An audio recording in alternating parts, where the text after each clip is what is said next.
For over 20 years, my family, like so many of you, has proudly been part of Broncos country.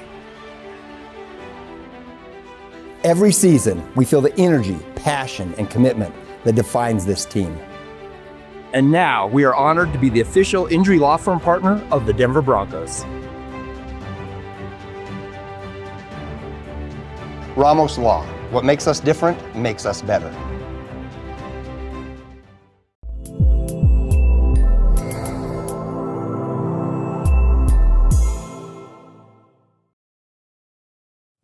Hey there, crew. I'm logging into something really quick over here. Welcome to our, Wednesday morning? It is Wednesday morning.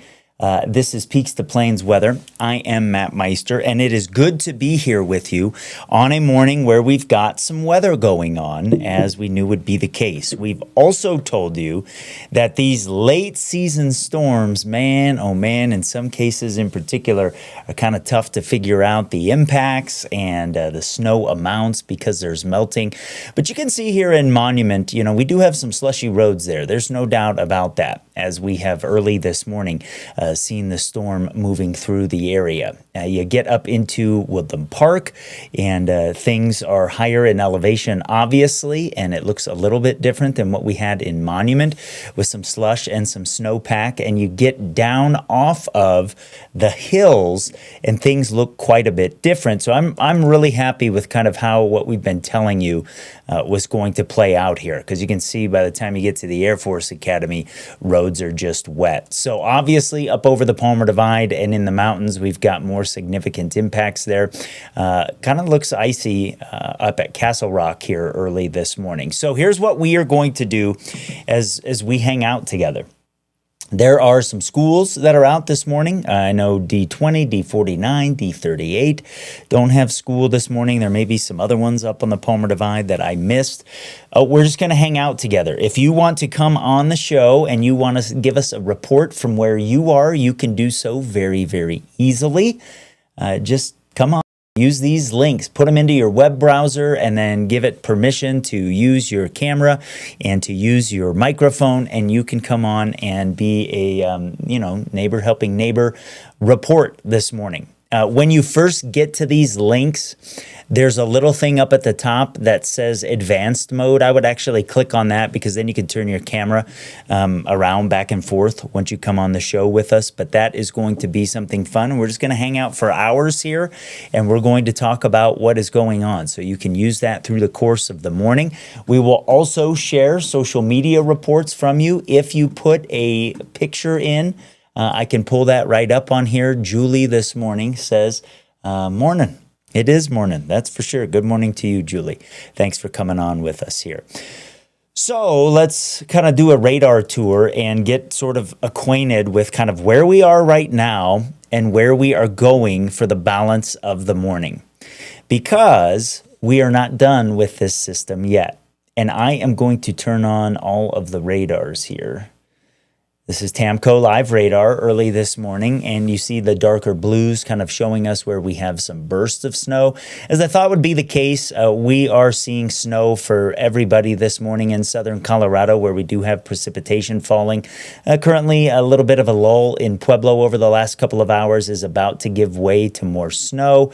If we zoom in on some areas this morning, you can see on Highway 50, we've got some coming down across Fremont County between Salida through Bighorn Canyon here, and really filling in over the last little bit with a deeper push of some colder air that is coming in. And you can see we've got some snow picking up across the Pueblo area right now. Up into Colorado Springs, the heaviest snow is currently on Highway 94, up on Highway 24, up on the north end, and then onto the northern slopes of Pikes Peak. There is a good little burst coming in from the west right now that is moving over Wilkerson Pass, and that is going to move off to the southeast and run into Pikes Peak here. We are not done with this system, though. You can see across the west western slope, up around Rangeley, up around Meeker, to the north of Interstate 70, up on the flat tops that we've got snow as well. And then you get out into western Kansas, and that's where we see a transition back over to rain. Over parts of the eastern plains, we're not going to see much accumulation. The grass might get white here early this morning with some bursts that are moving through. You can see we've got one of those off to the south of La Junta right now on Highway 109, Highway 287. You may run into some visibility issues as we get some of these bursts. And if you remember over the last 3 or 4 days when we were talking impacts, we were trying to hit the visibility pretty hard with these big wet flakes that you tend to get during this time of year. So through the next few hours will be the biggest impacts of this system. And then as we head into the afternoon, we'll see the snow start to break up, become more showery. Temperatures are going to warm up a little bit today, even though it's not going to be a warm day for the time of year by any stretch. But we will see some improvement for areas that do have a little bit of slush or even some snowpack on the roads. For my friends at the Weather Service, this is what we've got through the day today, and it's focused on the higher terrain. I mean, we've just been trying to hammer that to you. Even in the areas where, we thought there would be some decent snow, Mary and I have been trying to really hit a couple of things that you are not going to measure what actually falls with this one. I'm glad we've been hitting this so hard. Because I'm going to be honest with you, seeing some of the numbers that were on some of the other maps that I saw floating around gave the wrong impression, I felt like, with how this was going to be. So, we really try to, it's about providing color to the numbers that are shown. And in our numbers that we put, like, hey, here's what you're going to go measure, we're way lower than everybody else's. I'm glad we did that because we're in the time of year here where, the ratios of this snow to liquid is just a lot lower than it is into the middle part of the winter. And then you throw in the warmth from the ground, even on the patio furniture and stuff we're getting melting out there this morning. So let's talk about where we are from a temperature perspective here as we get our day underway. Here are the lows for our Wednesday, and 30 in Denver is as low as we've gotten. 30 in Lyman is as low as we've gotten. We've been down to 31 in Colorado Springs, and the temperatures we're at right now out across the eastern plains are kind of our low for the day, which are running right around freezing. But you can see Pueblo, we're still hanging on to 37 right now. So that's obviously going to reduce impacts and even the ability of snow to stick on the grass. Okay. Lenny says, this is great letting people report what they have and what they're seeing. Fabulous idea. You guys rock. You're killing it. Lenny, thank you for that. I appreciate it. Lou says it's sticking to the roads by Schriever out at Curtis and Highway 94. Lou, that makes sense, given the radar picking up out there early this morning. And here's what will happen with that. So, Lou, that's a really good comment because as we get these bursts this morning, what we'll see is that we see the road slush up, and then when the rates pull back, you'll see it melt off. So, getting out towards Schriever there between Colorado Springs and Ellicott, we've had some bursts move through, and that you see the road kind of do this, and then it'll, melt off. And so that makes sense. Okay. So I kind of like where things are given what we've been telling you on the forecast. Sometimes, as a meteorologist, you're like, ooh, I don't like how this feels at a certain point through the storm or anything. But I'm really liking where we are. So let's talk about what happens here for the rest of the day. Okay, you can see here on Skyscan that we still have stuff up to the north, kind of like when we were looking at Tamco Live Radar. I've got satellite on here as well. And so if I put the upper level features on here, notice that in the northwestern part of Colorado, where we're seeing an enhancement here over the last couple frames of radar, and I'll circle that for you so you can see it. And right back in here. So I'll take that off now so you can watch that area. Watch some enhancement come right there. That's where the trough axis is. And so that's the upper level part of the storm system that still has to swing through the area. And that will happen during the day today. And so we've got more to go with this system. And as we get into the day, the atmosphere, once the sun comes up, will get a little bit more unstable. And so we'll keep having these pockets of these bursts that we're seeing early this morning. So the trough axis is back here. Let me put that on for you. I love being able to do this and kind of just walk through how the atmosphere is working. See these kinks back here? That's the upper level trough axis, and that still has to swing through the area today. So we'll continue to see lift as long as that trough axis is off to our northwest. And so we've got another, 5 hours or so to go before we start to see things become more showery. And so kind of this large scale lift moving through the area. So we bring it back in. That's why these winter storm warnings and these winter weather advisories are up until later today, because we still have, another 5 to 6 hours to go on the precip. And so if I take you from where we are right now through the rest of the day with SkyCast, that's doing a pretty dang good job, actually, of showing us where things are. This is the model that Mary and I have been showing you for 3 days. We've got like 8 or 9 that we can show you, and we swap them out on a day-to-day basis, and we call them all SkyCast, but we show you what we think is going to be the most representative one. So you can see through the course of the morning here, not a lot of difference happening. And then your eyes probably catching back around Aspen and around Montrose at 10:30. That is the trough axis that once it swings through, watch what happens to the activity. It starts getting more broken up and the coverage starts being less. And we're here into the afternoon by that point, still ahead of the trough axis around Alamosa, Walsenburg, Trinidad. Notice though through the morning that the rain snow line starts coming up. So that is also going to reduce impacts for those of you out over the plains, because any snow you're getting is going to be less likely to stick, and then you're going to see rain start coming back into it. And then as we head through the back part of the afternoon, you get the sense here that we're getting this system on the way out really, really quick. And so I do think we'll shut things down pretty fast here later on today. And then, of course, that sends us into tonight and a hard freeze on the way. So I think temperatures are going to end up in the 30s and 40s here. These probably come, these high temps, maybe around or after 3 o'clock. It's going to take a while to get to those numbers.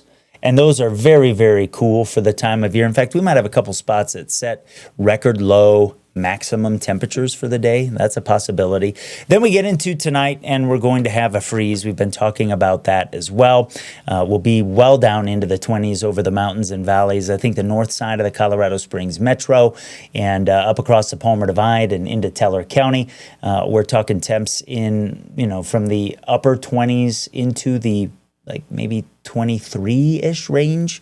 If you're down on a creek, a little bit warmer than that, but still below freezing for Pueblo, out across Highway 50 and off to the south there. Then once we can turn the corner, as we move past the, let's say 9, 10 o'clock in the morning tomorrow, we get a better day as we're into the 60s and 70s. So that's kind of where we sit here early this morning. And again, the commute is going to be the biggest impacts in terms of some bursts.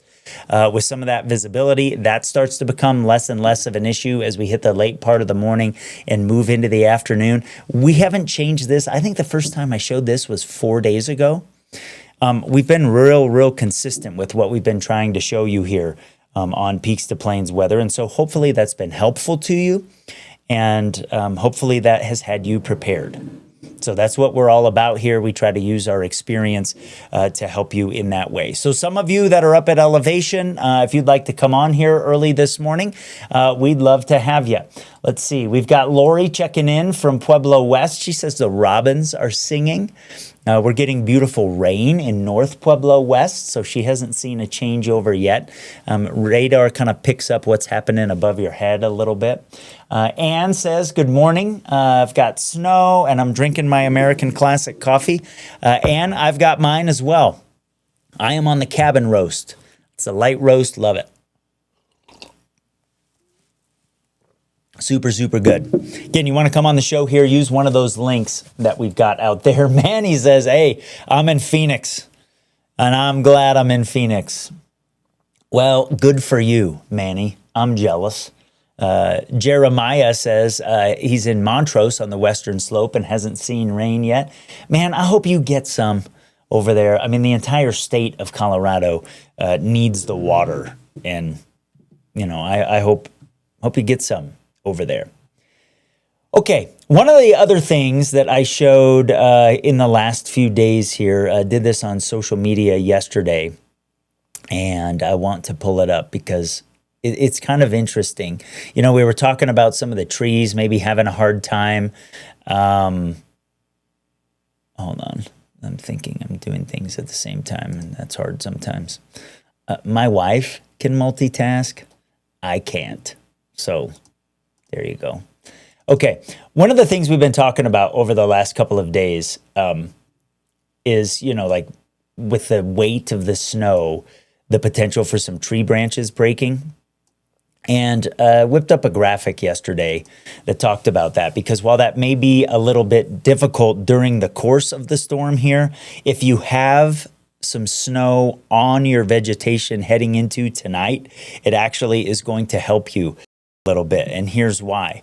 The snow insulates. It keeps air pockets in it, even when it's the heavy, wet kind of snow. And so that's better for the plants when the temperatures get into the 20s.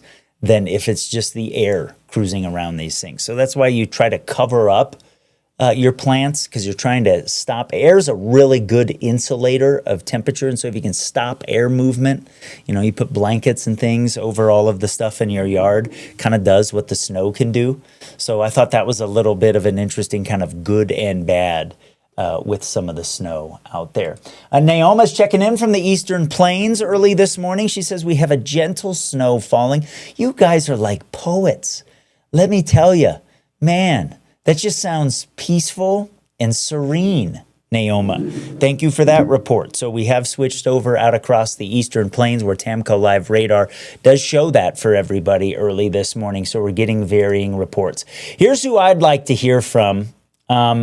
On the backsides of Pikes Peak with this burst moving through Teller County right now, some of you guys that are maybe in Divide, maybe in Florissant underneath that thing, Midland there on the backside of Pikes Peak, I'd be interested. We can check Canyon City. We've got a traffic camera there that we can look at early this morning, because we've seen in the last hour or so the snow rates pick up some. And so, yeah, it looks like we're getting some snow there. Roads are just wet at elevation. That's what we expect. That's good news. Highway 115 on Fort Carson. You can see some snow sticking to the camera lens there. We'll take you a little bit farther south to Penrose early this morning. Looks like a little bit of snow on the grass, but the roads are fine, as we would expect. We'll bring you a little bit farther east here into Pueblo West early this morning, and we're picking up on some rain and some snow. But Pueblo, our roads are going to stay wet. We talked about this the last few days, right? That below 6,000 feet, we were going to have wet roads. It's working out that way this morning, except under a couple bursts, we're seeing some brief slushes up, and then we'll see that give way to mainly wet roads here. Linda is checking in. She says there's about an inch on my deck. I'm at Austin Bluffs and Union. It's snowing lightly, and the roads are just wet.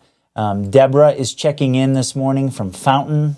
Deborah's got wet roads this morning. Deborah, good morning. Thanks for watching. We appreciate it. At Hancock and Monica in Colorado Springs, there's 3/4 of an inch on the cars and the grass. So that's about what we expected as well. So let me talk about what I think from a snow perspective we have for the rest of the day in terms of potential as these bands and bursts happen with the trough axis still upstream. So this is what I've been doing for the last few days, and I've taken this from 5 a.m. through the course of the event. I've got on there in the colors what I think will actually fall.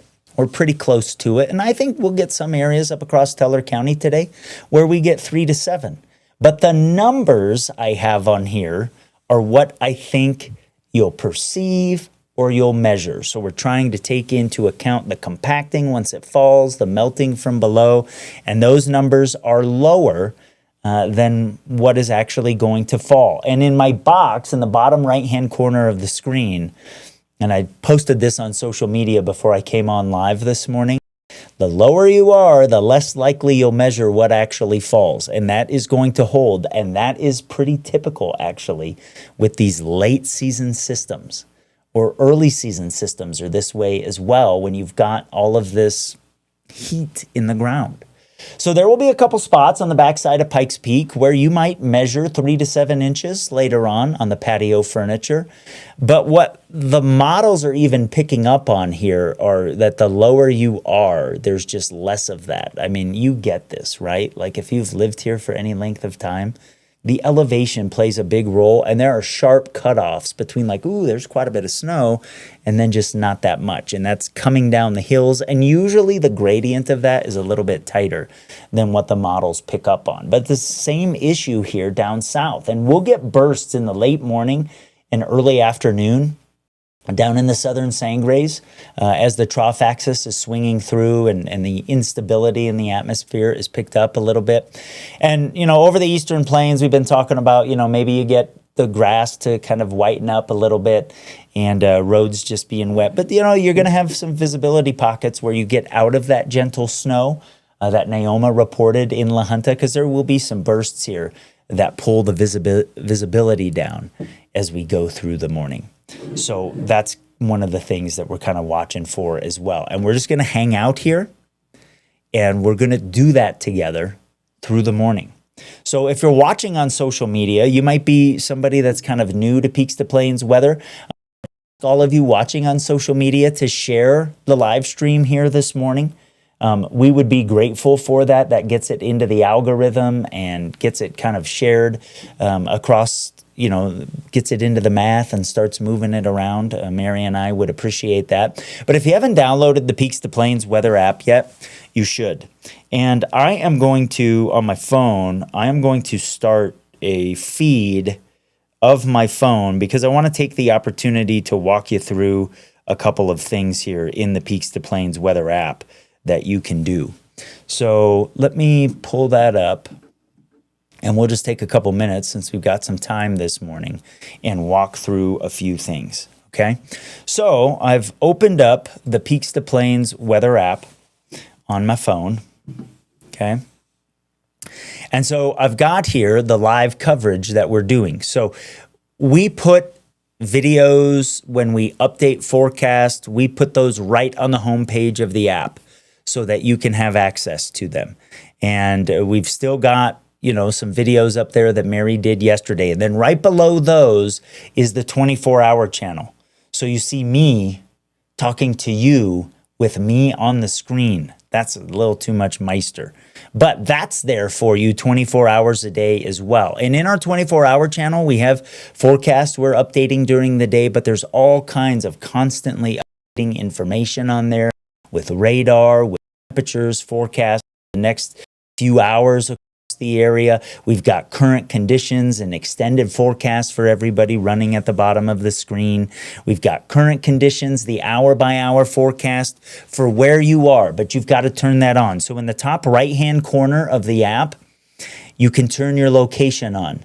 And I suggest you do that. Mary and I don't want to know if you're at the grocery store. We don't track that stuff. We don't care where you're going. But we do care where you are when there's high impact weather coming your way, like maybe a hailstorm or maybe a big snowburst or something like that. So we can geo-target. What we do is we draw on maps and we're like, hey, let these people know whatever we're about to send out.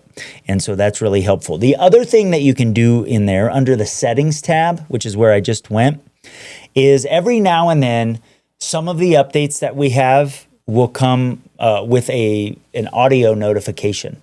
And so you might hear me say, hey, there's a tornado warning for your area. This is Matt Meister with Peaks to Plains Weather.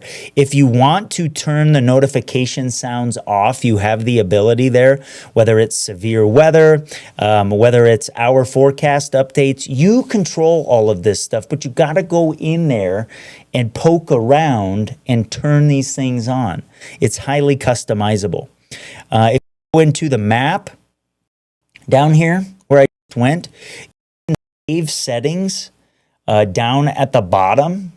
So when you come back, like as an example, let's do this. I'm going to put on road conditions right now and radar and satellite. Oh, wait, no, I'm going to do road weather. Okay. And then I'm going to save custom map. I'm going to put road weather. I'm going to save that so I have that in the future. And then I get a breakdown of what is happening on the road. So it's not radar that you're looking at here. It's road conditions. There's some fog back in some of the mountain valleys, got wet roads down here. It's doing a pretty good job of showing what happens. And then if I want to switch to something else, like I've got favorites in mine, I can do that. So that is super, super helpful. You can look at where radar is right now. You can go into the future. So I can look at the Skycast that I just showed you guys, and it shows things through the morning kind of hanging around and then the storm getting out of here. We're trying to put the tools that we use to forecast in your hands in the Peaks to Plains weather app. So that's why if you find value out of what we're doing, we'd appreciate it if you shared it with your friends. Okay? All right, I'm going to put the live thing back up. I want somebody to use this, somebody to come on this morning. CR says, love the channel. Thank you. We appreciate that. We are working really, really hard. And Lenny says, we're so glad you and Mary are doing this for our community. Thank you. That means a lot. That's what this is all about. Linda gave a report. Says an inch on my deck, Austin Bluffs and Union. That kind of matches what we got with the other report this morning. And that was near Monica and Hancock, not too far away from where you are. So that's kind of the breakdown of where we're sitting this morning, where we're at. And as we head through the rest of the morning, things aren't going to change a ton in terms of the impacts, right? So we'll just take a camera tour here for those of you that are joining us. We'll start in Teller County and we'll kind of come down the hill if you are about to head down. Because the snow has been picking up across Teller County in the last little bit. And you can see that we've got some snowpack there, like we thought would be the case. If you remember, I was like, hey, above 8,000 feet, I think we'll have snowpack. And that's where we are in Woodland Park this morning with a temperature of 24. And that person is taking it slow. You come down the hill, though, by the time you get to Cascade, those road conditions are quite a bit better and the temperature is quite a bit warmer as we sit at 32. So a noticeable difference in and out of Teller County between Teller County and Colorado Springs this morning. And Manitou, let me see if I've got this camera up here. I think I do, so we'll pull that up. And then Manitou actually looks a little bit different than Cascade. And you can see here on this bridge how the edges of the road on the bridge are holding more snow than the road surfaces that are on top of the ground. So be aware of that as you drive around, especially up and down Ute Pass, that things will change as you kind of head, up and down and you hit some of those bridges. Let's go from the south end of Colorado Springs at South Academy, where roads are mainly wet. You can see we've got some snow. Looks maybe about an inch there on the grass. Temperature running 30. But you run up onto the north side of Colorado Springs, looks about the same at the Academy. You get to Interquest, and that doesn't look too bad either.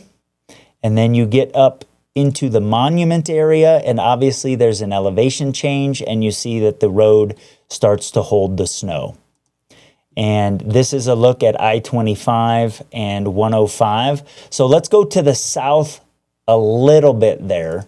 Kind of take a tour through Monument this morning from Baptist, where you can see plows have been through. It looks like they've put some maybe de-icer down. See the difference in what the cars consistently traveling versus the chain up lane look like. That's a pretty big difference.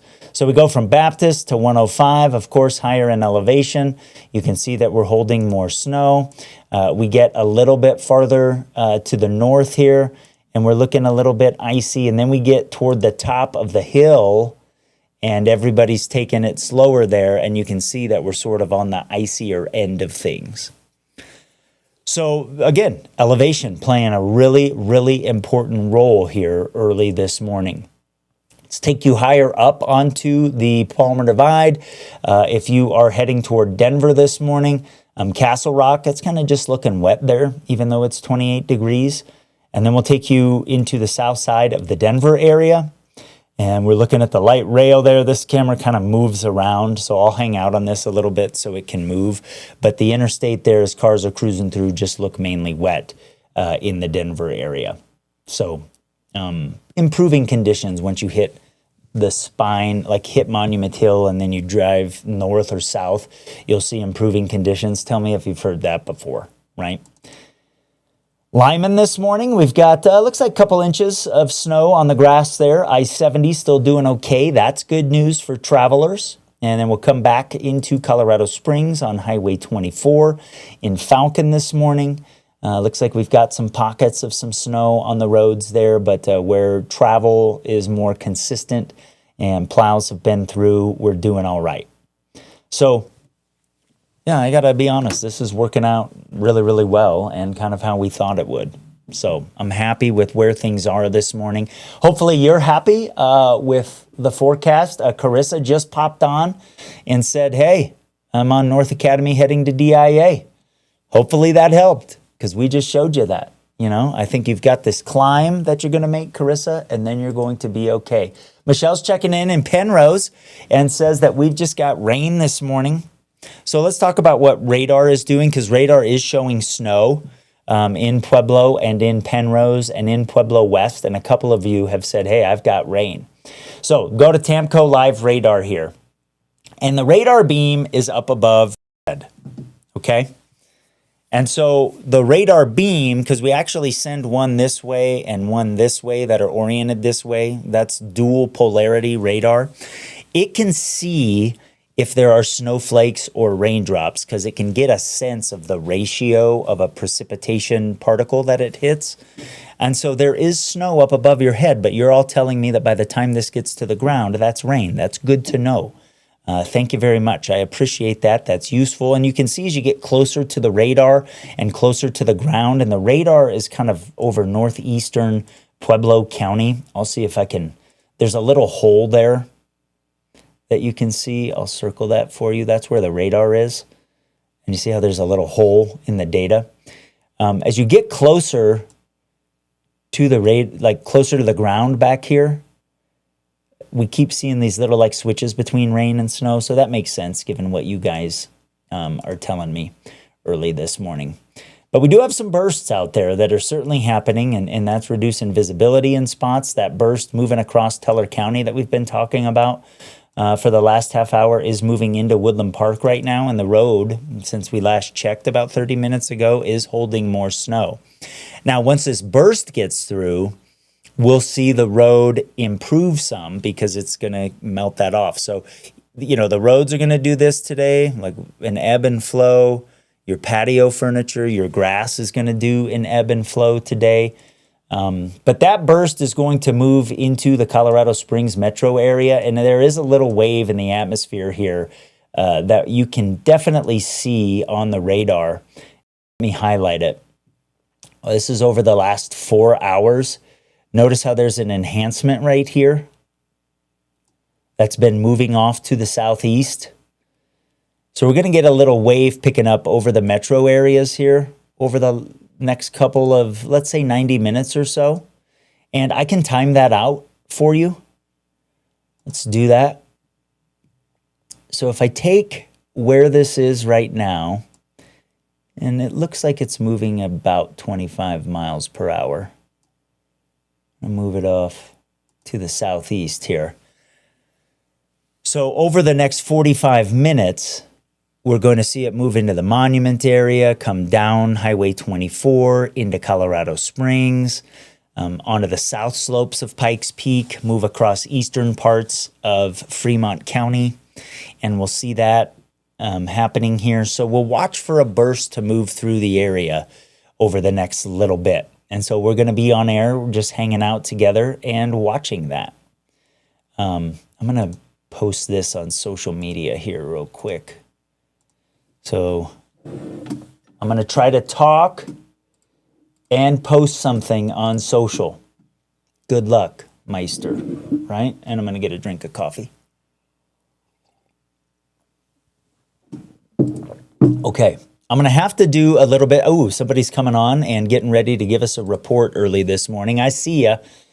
Hang out in there, and I'll come to you in a second. Let's see. Tamco Live Radar has been tracking a burst of snow moving southeast over Pikes Peak and Teller County.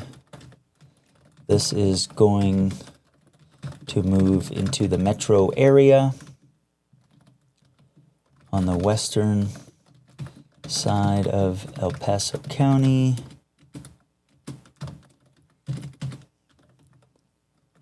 And northern Teller County through 6:30. Look for reduced visibility. I type better when you guys aren't watching me do this.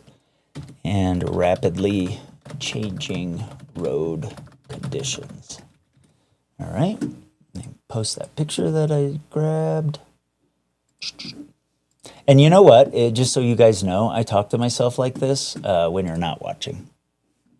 They tell me that's a sign of intelligence, or else I just take a little friend around with me wherever I am, right? All right. Let me post that. Okay, here we go. I'm actually going to grab that camera view we had in Woodland Park as well, because that's changed. All right. Thanks for the patience, crew. This is, part of what we're doing here is sometimes not as formal as, when Mary and I were doing TV, but the feedback we get is that you like that. It's neighbors helping neighbors. That's what I say. That's how I describe this. And so, you know what? I'm going to take a little commercial break real quick while I'm doing this. I'll be right back. Don't go anywhere. Emergencies are unpredictable, but you don't have to be unprepared. Peak Alerts sends you targeted emergency alerts in real time for the places that matter to you most, so you know what's happening and what to do next. Know first, act fast. That's the power of Peak Alerts. This is John May, General Manager of Petrale Roofing, up on another customer's roof doing a free 21-point inspection. If you'd like us to take a look at your roof, give us a call today, 719-375-8773. We'd be happy to take a look and see the condition of your roof. Petrale Roofing, we're a Diamond certified TAMCO installer, which means we can offer a industry-leading 25-year workmanship warranty to give you peace of mind in the storm. Call Petrale Roofing, 719-375-8773. Schedule your free inspection today. At Phil Long Ford Motor City, we've been around for 80 years. That's like 560 in dog years. Basically, we're the top dogs of Colorado. And thanks to our deals, selection, and service, we've earned some pretty loyal customers. And our GM Mark, he's the most loyal guy I know. Even after I chewed up his shoe, it was delicious. Great trucks, amazing deals, and belly rubs for dogs. Come see why Colorado drives Phil Long Ford Motor City. Hey guys, where's my shoe? Grow something beautiful this season. Hydrix Colorado Tree Farm Nursery has trees, shrubs, and perennials that are grown for our harsh climate. Plant smarter with expert guidance and quality plants. Visit coloradotreefarmnursery.com. We're going to pop into the extended forecast here real quick, talk about our weekend, because there is another system that is on the way here. We get our system out of here. It's well off to the east for Friday. There's a ridge of high pressure and these black lines coming in for the weekend. But there's a system back here that comes in off of the coast of the northwestern United States and rides that ridge and is going to move across Colorado over the weekend. And you can see by the time we hit Saturday afternoon, it's just up to our north. It swings through off to our northeast. That's a little bit different than it's been looking the last couple of days, actually. But the trough axis with that will swing through. It's going to send a cold front over the weekend, and it'll give us a chance of some showers and some thunderstorms. And so here's Skycast moving through the weekend, and you can see by Saturday afternoon just some hit and miss type stuff. As that approaches, the upper level wave moves off to the east Saturday night into Sunday morning.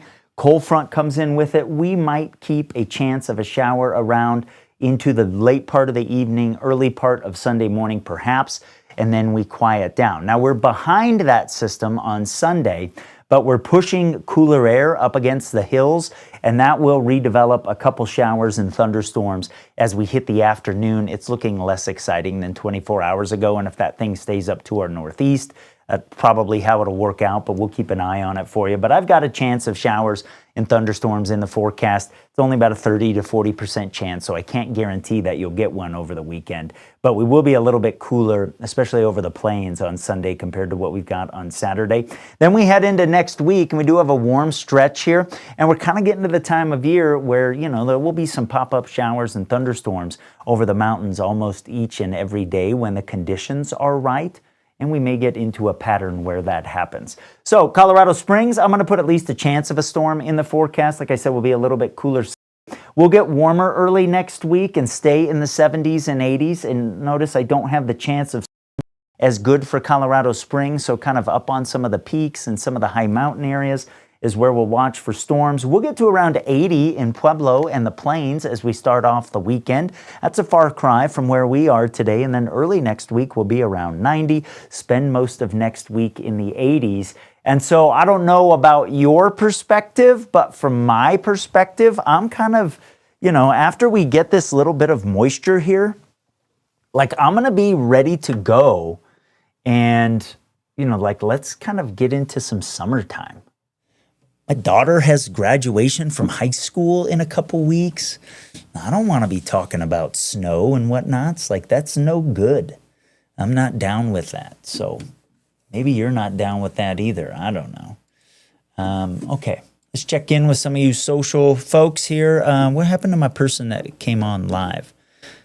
Sometimes when we push out these, hey, join us live, I see some of you not reading real close and you click it to kind of come on and it looks like you're trying to watch. Well, I'm going to show you this. Somebody tried to come on and then they bailed out. I don't know if that looks like outside. If you want to pop back on, please do. I would love to hear from you early this morning. Okay.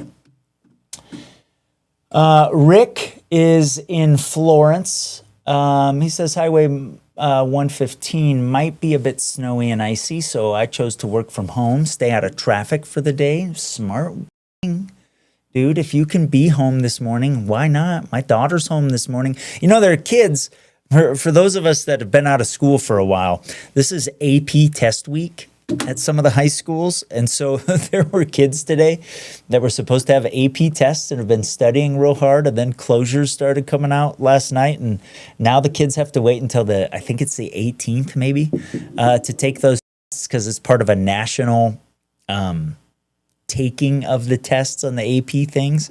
And so there are some kids not excited about getting days off from school. It's Teacher Appreciation Week, I think. So there were teachers that were super excited about getting some snow days. Jennifer says Garden of the Gods Road is just wet right now in Colorado Springs. Thanks for that report, Jennifer. Rick was asking about the temps, and so we'll go back to that and check out the current temperatures across the region. Rick, this is for you. So hopefully this is useful to you, and you can see here that we're running above freezing in some cases. Over the plains. Ordway's sitting at 37 right now. Pueblo, we've dropped 3 degrees since I came on. And Woodland Park, we're running 24 right now. But there is variability back over the mountains, whether you're on a hillside or down in the creeks this time of day. It matters. But you see why, you know, up across Monument Hill, it's a little bit nastier than it is down lower. Colorado Springs, we're sitting at 31. Kiowa, we're sitting at 29. But you get into Monument, and we showed you those couple cameras up on the hill there early this morning. You know, it is colder, and that little bit of elevation, a couple hundred feet, can make a big time difference there. So if you are heading to Denver this morning, Carissa's probably about cruising through there right now on her way up to DIA. You're going to hit a period of a little bit slower travel, and then you'll pick up as you head into Castle Rock in Denver early this morning, because by the time you get to Castle Rock, the roads are doing noticeably better. Let's check out Walsenburg and Trinidad. You know, we've had a little bit of snow cruise through early this morning. Interstate looking fine, like we thought would be the case. And Trinidad, you know, some snowflakes mixing in. I can tell by the visibility there, but the roads are doing fine. We head west from Canyon City here early this morning where, yeah, we've got snow there. I can see that coming down now. We're changing over. That's because the rates are picking up. The lift in the atmosphere is getting a little bit more significant. I almost spilled my coffee. Oh. That might have come with a vulgarity if I did that. So good thing I didn't. But you head westward through Fremont County and you head towards Salida. You are going to go through that burst. Look at Salida. Hey, it's coming down pretty good right now. And man, oh man, in the upper Arkansas River Valley, at least at this shot here, about half mile east of Vanderveer. So this is kind of on the east end of Salida, coming down pretty good. Look at that. Woo-wee. Let's check out Levita Pass this morning. We've got a little bit of snow on the roads there. That doesn't look too bad. Of course, I've seen it worse than that for sure. Where else should we hit this morning? Take back into Pueblo, getting reports of rain, but, there's probably some snowflakes mixing in where the precip picks up a little bit, but obviously in Pueblo, we're not having any issues. So we're watching this burst that is moving across the Pikes Peak region into Fremont County right now. The tail end of that burst, you see that blue that is moving off to the southeast there. It's so good to put things into motion because your eye catches really, really important things. That's what moved through Salida. And so out ahead of that burst, we are going to see conditions deteriorate here over the next little bit. So in Colorado Springs, watch for visibility to come down if you're about to head out. Canyon City, that's why we're seeing the rain mix with and change over to snow, because there's this little pocket of lift here that is moving through. It's about right in here early this morning, and you can see that darker blue kind of, coming. So this little snow squall, let's call it, early this morning is going to move through the area and kind of change things up here over the next little bit. So for those of us that do have some rain, like Pueblo West and Pueblo, we probably see things change over to snow here over the next hour as this little wave, this little enhancement of lift keeps moving off to the east. It's coinciding with a push of colder air at the surface. Because Pueblo, our temperatures dropped 3 degrees. See this back here? Watch the radar. We're closer to the ground here because the radar beam gets higher the farther away you are from the radar. So we're seeing the flow at the surface. And then back here over the mountains, you're seeing the flow more in the mid-levels of the atmosphere. So we've got some wind shear out there early this morning. And those two things coming together are kind of helping some of this lift that we're seeing. But this is going to be a commute impact here. And so that's why we've been, sharing this with you for the last 3 days, right? We're going to get some pockets of reduced visibility out there. And right on time, we've got a few of you checking in. That says Penrose rain just turned to snow. Michelle checking in. That's because that lift's coming in. Snow picking up a little bit in Fountain. Jennifer, thank you so much. That looks like one of Mary's dogs. Did you guys see Mary's dog had puppies? Pretty awesome. Rick does gardening. He says the covered plants taking a sauna in the heat wave. Yeah. Hey, at least you covered them up. I covered my stuff up yesterday. I grow peonies for my wife, and I was looking around yesterday, and I'm like, wow, I got a couple issues with these peonies, right? Like I don't want the wet snow on them, and I need to cover them up for temperature. I took my big, I don't know what they are, 96 gallon, like my trash can and my recycle. My stuff gets picked up on Monday, so they were empty. And I went and covered up a few of the peonies with those things. You got to make do with what you got. I got 5-gallon buckets and stuff, but some of my peonies were too high to put the 5-gallon buckets on them. So Jennifer says, don't spill the coffee. Yeah, I know. I don't want to spill the coffee. Colleen's checking in from Florissant, a wet 2 inches. You've had more than that fall, Colleen. I can tell you that. Look at that AI picture of Colleen. So, what do you guys want to know? What do you want me to talk about? I mean, we can keep doing radar tours. We'll keep doing the traffic cams. I know people are popping in and out. I have to remind myself of that sometimes, that you guys are kind of in and out of here. You're getting what you need. Then you got to go to work. I know that. So let's take a look at the day planner here for a couple different places. So snow here for the next couple of hours, especially as we get these bursts to move through in Pueblo West. But then we'll switch over to rain as the temperatures come up a little bit. And then our highs, I mentioned this earlier. Oh, shoot. Are going to come late today as we start to break the moisture up later on as we get the trough axis to swing through. So we may be hitting our high temp around dinner time. Certainly possible. Calhan, we are going to see some snow here through the morning, but then it starts to break up in the afternoon. And as we clear out into tonight, notice how quick the temperatures start to come down. And so one of the reasons we have a hard freeze on the way, especially, the higher you are in elevation between Colorado Springs and Denver, is because we clear out so fast this evening and because of how long we're going to be below freezing. So if we're in the 20s already at 9 o'clock, it's probably going to take until 9 o'clock in the morning to get above freezing. That's a long time, and that's part of the issue. Jennifer says, what does it look around Briargate? We can do a little radar tour to answer Jennifer's question. We've got that lift coming in from the northwest here, and that is going to pick up our rates in Briargate over the next little bit. So you can see this blue coming into the metro area right now. And that is about to hit Briargate up on the northeast side of Colorado Springs. And that's going to reduce visibility and give us some quick bursts of accumulation. So you can see this enhanced lift moving over the metro area right now. So let's come down Ute Pass and see how those cameras have changed. So Woodland Park, we've hit the burst already. And so the roads they look noticeably snow-packed and icier than when I first started broadcasting this morning. Cascade was noticeably better and is still that way, interestingly enough.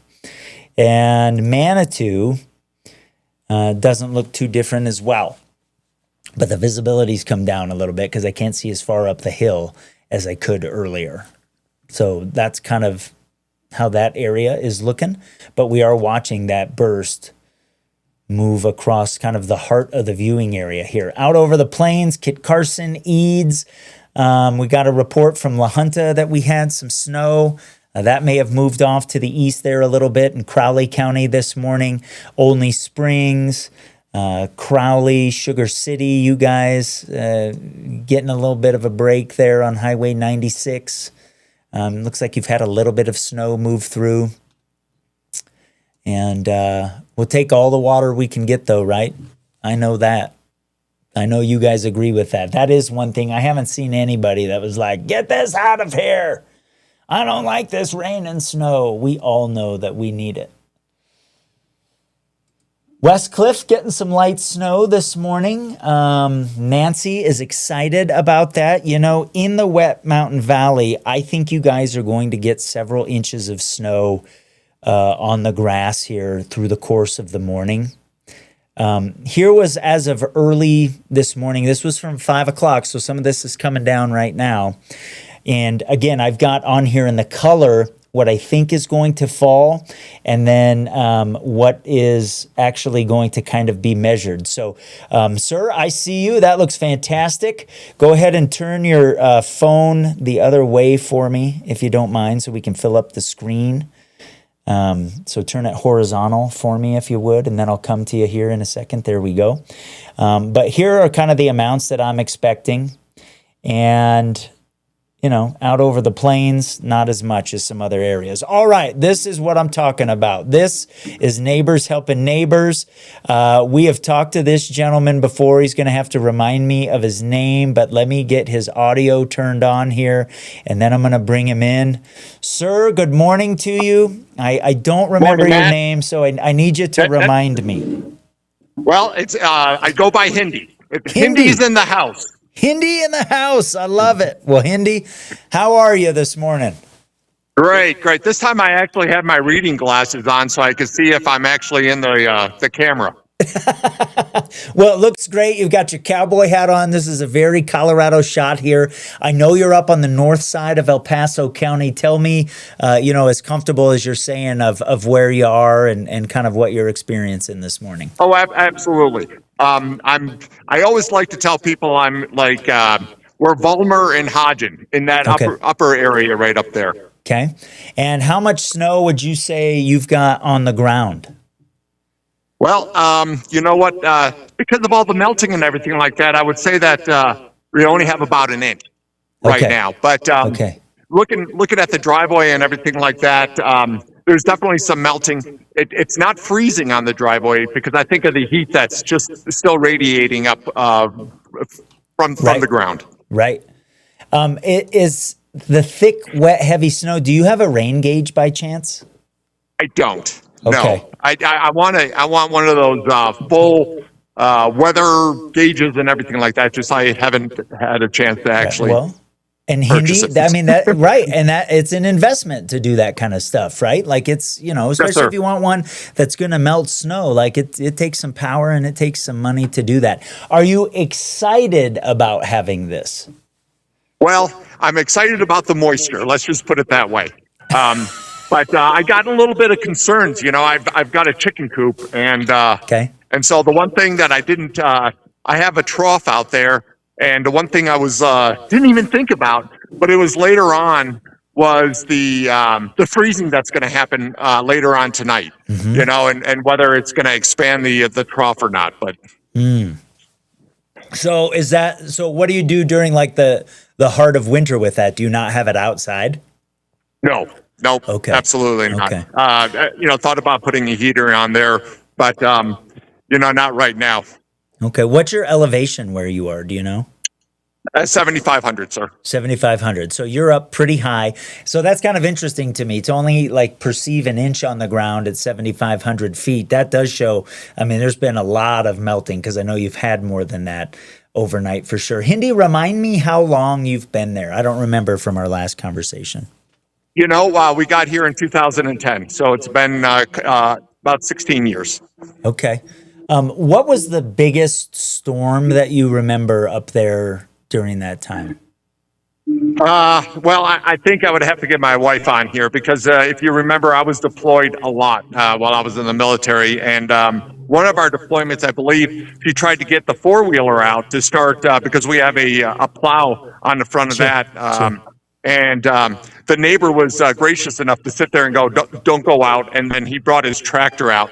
As far as the year, I just can't recall. Well, hey, thank you for your service, sir. Thank you for your family's service because it is everybody serving. And are you retired now? I think you said you were, Yes, right? sir. Okay. Yeah. How long have you been retired? So 2014 is when I kind of quit it. I dedicated my life to the girls of my kids because I was gone so long. Right. So. Well, good for you, right? You're making up for lost time, as they say. But that's one of when you're serving, like you being away from home, you don't have that option to participate, right? Like that's part of the sacrifice that is made. So what did you do, if you're able to say, in your service? Yeah, I was a KC-135 pilot. Okay. So do they call those big and heavies? Is that what they call those? Well, no, they call it the tank, the gas station in the sky. Okay, so you were doing the refueling. Okay. Yeah. Awesome. Yep. How fast are you going when that operation happens most of the time? Well, different type of aircrafts, and I've been out of the military here for a little while, so my numbers are a little. It's all right. Ballpark. Yeah. For the pointy nose guys, we're going about 315 knots, and then all the way down to approximately 210 knots for like A-10s. Okay. Wow. That's fascinating. I think that is so stunning that you guys can even do that in the sky going that fast. I think that's one of the cooler kind of aerial operations that there are. How long did you fly that aircraft? For approximately 12 years. And then, obviously as things progress, you sit behind a desk, which... Kind of like you right now. Yeah, well, I am. I'm behind a desk right now, no doubt about that. I am working on being able to do this outside. We're building an outdoor studio at the place fantastic. here. And so, next year at this time, I'll probably be sitting out with snow falling behind me and everything and some running water. And Hindi, it's going to be pretty cool. Anything else you'd like to share with us this morning before we get you on your way? No, Matt. I just wanted to pop on just to kind of let you know what's going on out here, and just to kind of say hello. Okay, well, it's been great talking to you. It's always good to see you. You are so engaging. I love when you come on. You have an open invitation to come on anytime you'd like. You've got the link. Hindi, I appreciate you this morning. You've got like this Pete Kors thing going on with your cowboy hat and everything. You're out in the snow, man. It's just all kinds of Colorado. It's great. Well, maybe next time I'll do it on my tractor. Hey, taking it to a new level. Peaks to Plains on wheels. Thank you, sir. I appreciate you so much. Matt. Yep. Have a good day. Oh man, that is so fun. I love being able to do that. And it's so easy, right? Like he came on, he got out in the elements. He used one of these links. He used the 1RJSL1. He came on, he gave us a report from 7,500 feet. We had a good time. We talked about life. He shared his experiences. We got to thank him for his service. That is neighbors helping neighbors, right? All right, I love it. That's what I envision with Peaks to Plains weather. And we've got that burst that is moving out of that area where Hindi was talking to us. And right on schedule, Polly says, hey, it's not snowing in Black Forest. Yeah, look at that. You've had that little burst move through, and it's kind of clearing off to the southeast already. So Polly is matching what the weather tools are saying there. This burst moving across the Colorado Springs area right now heads back into Fremont County, and we're getting some convergence here. Look at this airflow. All right, watch this around Canyon City. See how this is kind of moving up to the north, and then we've got this flow behind this burst that's coming in, doing this. So right along where we're getting this convergence here, we've got visibility that comes down. And this is actually this surface flow that I pointed out a while ago back around Pueblo. That's this surface flow kind of doing this up against the terrain. That's so cool to see. Hopefully you appreciate all of that motion in the ocean, in the atmosphere here, as we like to say. So things coming down pretty good in some spots. Other areas seeing a break as this moves through early this morning. Let's check out Canyon City here, because Polly says it's not snowing in Black Forest. So we'll look at some other areas where we are under this burst. And let's check out Canyon here. And it's still, warm enough that the roads are just wet. You see the splashback from that car just cruising through. But certainly getting those big wet flakes that are pulling the visibility down a little bit. And that is going to move toward Pueblo West. So those of you that might still be seeing some rain, you're going to see some snowflakes start mixing in here over the next half hour or so. And I can see that that's happened in Pueblo West now because the visibility has come down. And even into Pueblo here early this morning doesn't look too bad. We're at Highway 50 and Elizabeth here. If we look at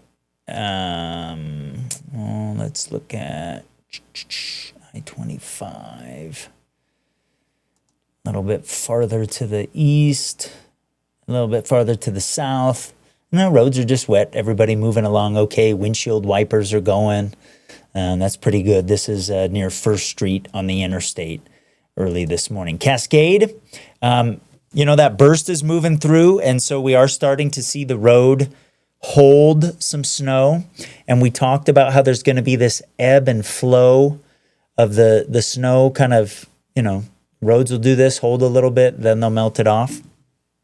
We're getting that this morning. Let's check out Manitou because our rates have been are starting to pick up a little bit, and still not looking too bad there. Real pretty stuff with this wet late season snow over the area. Ann's checking in now. Says snow's picked up in Briargate's coming down fast. That's because that burst that we've been watching is moving through, and Jesse says getting slick in Woodland Park. Yeah, we saw that on the camera a little bit ago. When that burst moved through, things did really pick up in Woodland Park there over the last hour as that burst moved through the area. This is part of the approach of the upper level system that is going to be swinging through here through the course of the morning.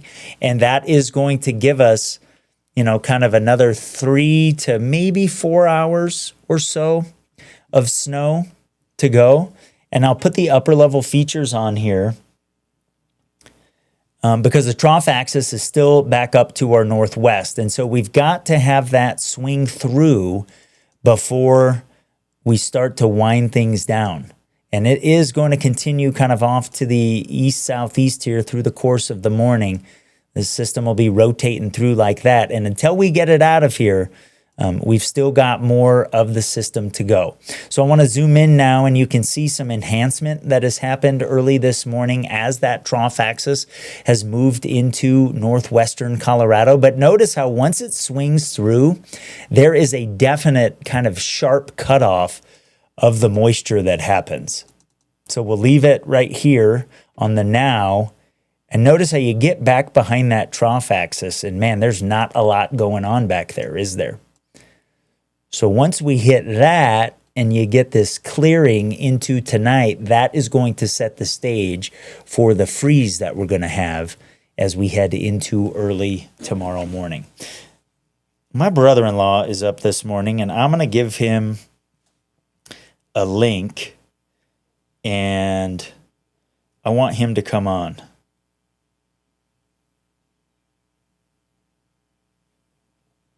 He's out in Kiowa. So let me see if I can get him on. He's such a good dude. Man, you talk about like marrying into an incredible family. That's what I did. He married in too. All right. We'll see if we can get Josh Schneider on here early this morning. He's so great. I want you guys to meet him. He is so good. Melissa says, this is so great. This is Colorado weather in a nutshell. Melissa says, well, in my part of Black Forest, it's coming down really good because Polly says it's not snowing in Black Forest. Well, it just depends where you are. Sometimes it does that out the front door and the back door at the same house. I've seen that before. I've had rain in my backyard and not in the front yard, right? Welcome to Colorado. Crew, download the Peaks to Plains weather app if you haven't yet. Share it with your friends. We love doing this for you. Oh man, I hope Schneider can figure that out. Okay, let me run you through what's going to happen the rest of the day with that trough axis, since that's what we were talking about. Okay, we'll walk you through where we are right now and where we're going. Okay, so we've got this burst. Look at Skycast picked up on that burst, actually. That's amazing. You kind of get the sense of that from Kiowa back into Colorado Springs and see some of those darker blues through southern Park County into Chaffee County. It's trying to pick up on that thing that is coming across the area right now. And so that's going to move off to the southeast. But you see the lift from Montrose to Aspen and Vail at 9 o'clock. That's the trough axis that still has to swing through. So we'll keep some of these bursts around through the course of the morning, but then we hit the afternoon and here comes that trough axis that's swinging off to the southeast across the area. So notice how things start to break up and that trough axis gets off to the southeast. And man, by 5 o'clock, it's pretty quiet for a lot of areas. So we're not done with it yet, but we've still got more to go. All right, Josh is out feeding, I think, right now, so we'll see if he pops in. We'll use him. Now, Mary and I have been hammering over the last 4 days since we started showing this to you that you were going to measure less than what falls. Now, I saw some forecasts that had like 10 inches, like the numbers on maps. up around Monument, and I'm just like, wow, people, we're not going to perceive that falls. I didn't even think that much was going to fall on the 10-inch side of things. But, here with this burst coming through right now and what we get here through the course of the morning, this was as of 5 a.m. is when kind of I did this forecast here. But obviously, the higher you are, the more you're going to get. Yes! There we go. All right, Josh, turn your phone around the other way like a hamburger so you can fill up the... Hold on. Okay, ladies and gentlemen, this is brother-in-law action here. This is like a dream come true. He's trying to figure it out. We're going to let him get situated. Then we're going to get his report. Oh, okay, Josh, you can actually leave your phone like that because I'm going to pull you into a double box. All right, ladies and gentlemen, Josh Snyder is on. Josh? Dude, you're all geared up. You've been out in it. How are you? Josh, can you hear me? Give me a report, man. Go, take it away. Turn your volume on, Josh. All right. He's out in the snow. Schneider, start talking. Maybe he's not going to. I think he's got his volume off. All right, we'll let Josh get figured out there. Hey, well, there's proof I have a brother-in-law at the minimum. You can come on like Josh. Let's see, turn your volume up. We'll try to help him out here.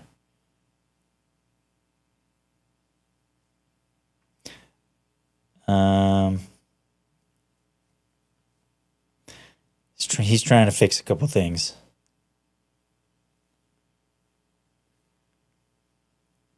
He's out in the country. Service isn't as good as what we get in the city in a lot of cases. All right, he popped off. He's frozen. If I see him again, we'll get him back on there. But that was Josh Snyder. Look at the difference in the lives that the brother-in-laws are living. He's out feeding. He's bundled up. I'm sitting here in the warm studio talking about snow, not being out in it. That's what's great about this is that I don't, you guys can help report. I don't have to send crews out where the stuff is. So I like that. I don't know if, being out in it, I know this is not Josh's favorite thing to do, to be out in the snow. He sent me a picture of, as they had a burst that moved through the Kiowa area. Josh is a little bit to the north of Kiowa, of a bush that is just, kind of squashed. So he's going to get back in the feed now, and we'll talk to him, see how much snow he's got out there. Look like probably 2 to 3 inches from the picture, but we'll get a report from him here in a second. So things have been picking up over the last little bit here with this burst moving through, and we've had changing conditions that you guys have been reporting on for me. Okay. Barbara says County Road 11 south of the Fremont line to Cripple Creek. There's maybe a 1/4 to 1/2 inch on the roads, but the roads are really icy. They're up in elevation there. They're out plowing and sanding. It's just not enough right now. So it's a little bit rough there in some spots. So know that. Thanks for that report, Barbara. We appreciate it. All right, Schneider is back in. And I don't know if he can hear me, but we talked about it. He's just, when he sees himself, he's going to start talking. So here we go. All right, Schneid, can you hear me? Morning, Matt. I'm having a lot of trouble. I'm not able to hear you or hear myself, so just outside feeding right now, feeding the cows. We've got some first calf heifers that we've got in the pen. I'll show you. Got a bale right here ready to go. First calf heifers are in the corral. Just in case somebody were to calve, we could have them close. But yep, we've got a pretty good amount of snow. It's pretty wet, pretty muddy. Here's the first calf heifers. Just got them pinned up for right now. Oh. We're gonna feed them a 1/2 bale and then get on to the cows. Josh, can you hear me, or are you still not able to hear me? No, not a lot of wind, which is really nice. So Hope everybody's having a good day. All right, Josh. Thanks. Thank you. Appreciate See ya. it, buddy. Good report. Good report. That was awesome. He can't hear me. I think his volume's off, maybe. But out, when you're sending information two ways, at least it was prioritizing his audio coming to us. But man, my brother-in-law is such a good dude. He's out working hard, and for all of the farmers and ranchers, thanks for what you do. Those of us in the city don't realize sometimes that on the days where maybe we're working from home because we can, and we're on our computer screens and we're staying inside. All of you that have to get outside, first responders, ranchers, people that keep the power on, right? There's lots of jobs that still have to be outside. So thank you for what you do. I and others are grateful, and we appreciate it, and we're thankful for you. Okay, let's check out, let's see. We've got this burst still moving through. Let's see how Falcon has changed. And yeah, that road is holding more snow now than what we saw earlier, right? And so if we look at this in another hour, this is going to not be as impacted because the road will do some melting off. Temperature has dropped some in Falcon underneath this burst that has moved through. Let's check out the north side of Colorado Springs, see what Academy is doing. So holding more snow on the edges of the road there than we were earlier. We'll go a little bit farther to the south, on the south end of the Springs. Here at Academy, we're still doing okay. Burst still coming. Check out Pueblo. Road's still wet. Pueblo West, still snowing. Canyon City. Yeah, still some big flakes. Let's check out Penrose. A little bit farther to the east. Yeah. Snowflakes hanging there on the camera, obviously melting as they land. So it just depends where you are this morning, right? And that's because of the elevation changes that we have in southern Colorado. And Tamco Live Radar showing us that here this morning. So wet roads, certainly below 6,000 feet, which is what we'd been talking about for the last few days. Between 6,000 and 8,000 feet, that transition. And then above 8,000 feet, we've got icy and snow-packed roads. So all of those impacts working out pretty good. All right, we've got another friend on here. I got to see this gentleman last week when I was emceeing something. And so we'll bring him in if he is ready. And I'm going to bring him on now. Sir, tell us who you are. Tell us where you are, what you're seeing this morning. Hey, I'm Jeremy in Cimarron Hills, and no, not too bad. It's a little bit of snow coming down from the sky right now, but roads are still pretty clear out here. Mm-hmm. Do you know what your elevation is? No. You're probably you're probably 60, between 63, 64 something. Yeah, somewhere in there. Do you have a rain gauge or anything? Do you know how much you've had, like water-wise? No, I would say, just looking around, there's maybe an inch at the most. Okay. From a water perspective, you don't know. You don't have a rain gauge on the fence or anything. No, I'm not too fancy. Well, you're fancy enough, man. You're on Peaks to Plains right now. That's all good. What are the plans for the day? Got to go into work at some point and get some things done, but other than that, nothing really too big. Awesome. So you work at Discovery Church and at the Colorado Springs City Hub, right? I saw you last week at an event I was hosting. Was the Joe Henjum Senior Accolades. Tell us a little bit about Colorado Springs City Hub for those that don't know. Yeah, so the City Hub was created by Discovery Church, we realized that we have this huge building that, for the most part, as a church, we don't use during the week other than a couple small things. And we know there's a need for space in the city. So our lead pastor had this calling that he needed to use the building more for just helping this community out. So we opened up the COS City Hub. We have a coffee shop inside for people to meet and work if they need. Host a lot of events. Like you said, the Henjum Awards have been there. We do MMA fights 4 times a year. So it's just really a place that we want to open up for the community to be able to have a place to go when they need event space or just a place to come work and hang out and drink some coffee. That's so MMA fights in the church. That is a spiritual battle if I've ever heard it. See what I did there? Oh yes, Hey. yes. We've done a few, but yeah, we get a ring right in the middle of the big auditorium, and they come and do their thing, and then they do it on Saturday nights. So after they're done, we reset the whole auditorium and ready to go for service on Sunday morning. That's amazing. It's such a unique thing for a church to do. And I know like it helps keep the lights on and allows you to do some other mission work that you might not be able to do otherwise. And it provides a space for the community. I think it's fantastic. It is perfect for, a lot of events because there's a little area out in the front and then you can come into this bigger space. I had a great time in there. You and your crew make it so easy. So thanks to Discovery Church for making the Colorado Springs City Hub available. And thanks for your report this morning. I appreciate it. Yeah, thanks, Matt. You have a good day. Okay, you too. So awesome to be able to do that, check in with members of the community before they go to work out in the rain and the snow early this morning. It'd be cool to hear from somebody on the backside of Pikes Peak. Those of you in Teller County, maybe around the Guffey area.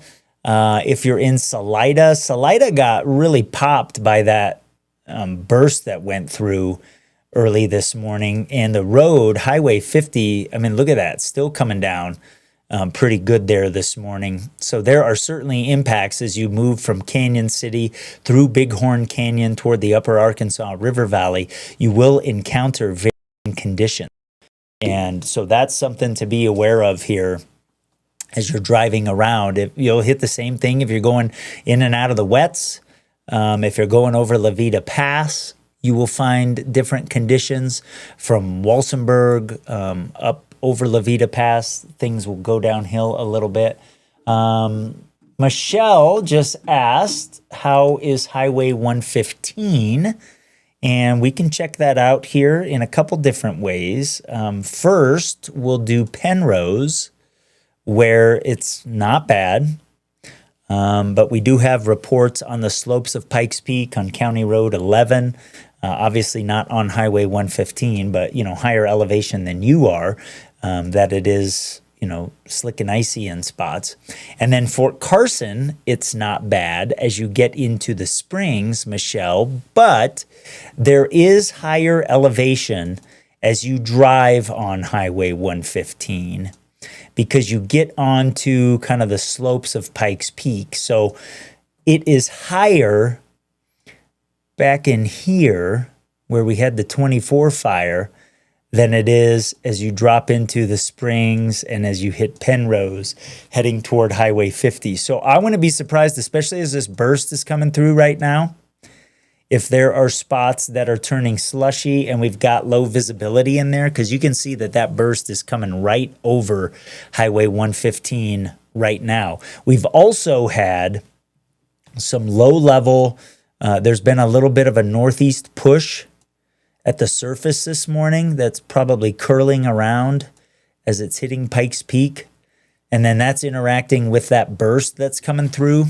And so there's probably some enhanced lift back in there as well. So there might be spots of Highway 115 that are a little bit certainly visibility impacted this morning. And I wouldn't be surprised if there were some parts of it back in the canyon there, Salt Canyon, that have some slush on the roads. And then in an hour from now, it probably won't. So, there's some changing in there.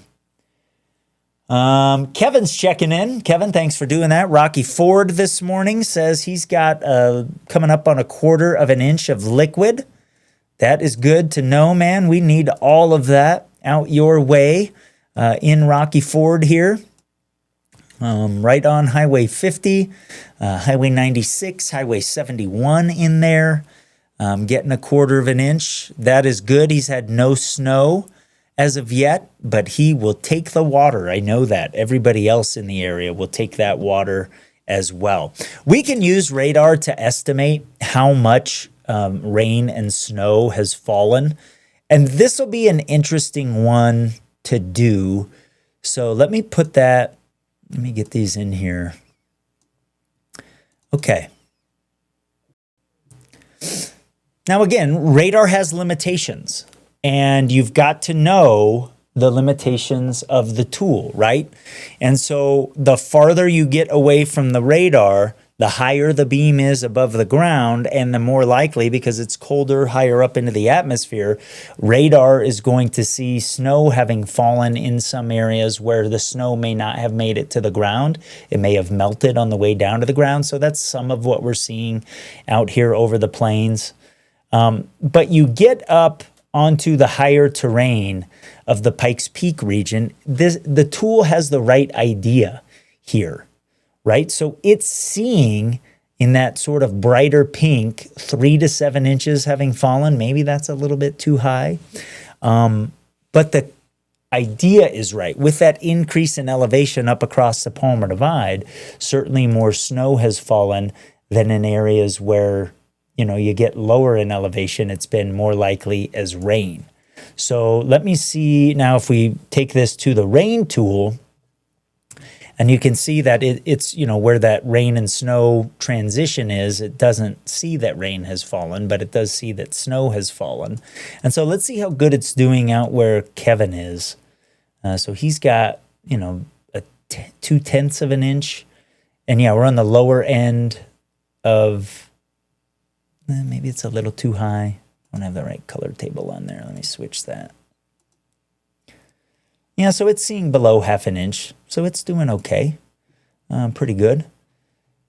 It's also seeing some artifacts that we know aren't real. So what happened in here is that the radar was seeing some bright banding. When the rain is changing to snow, you get these artificially high returns in the radar that we call bright banding. And so the tools that try to estimate how much has fallen will be artificially high. And so that's what it's seeing there.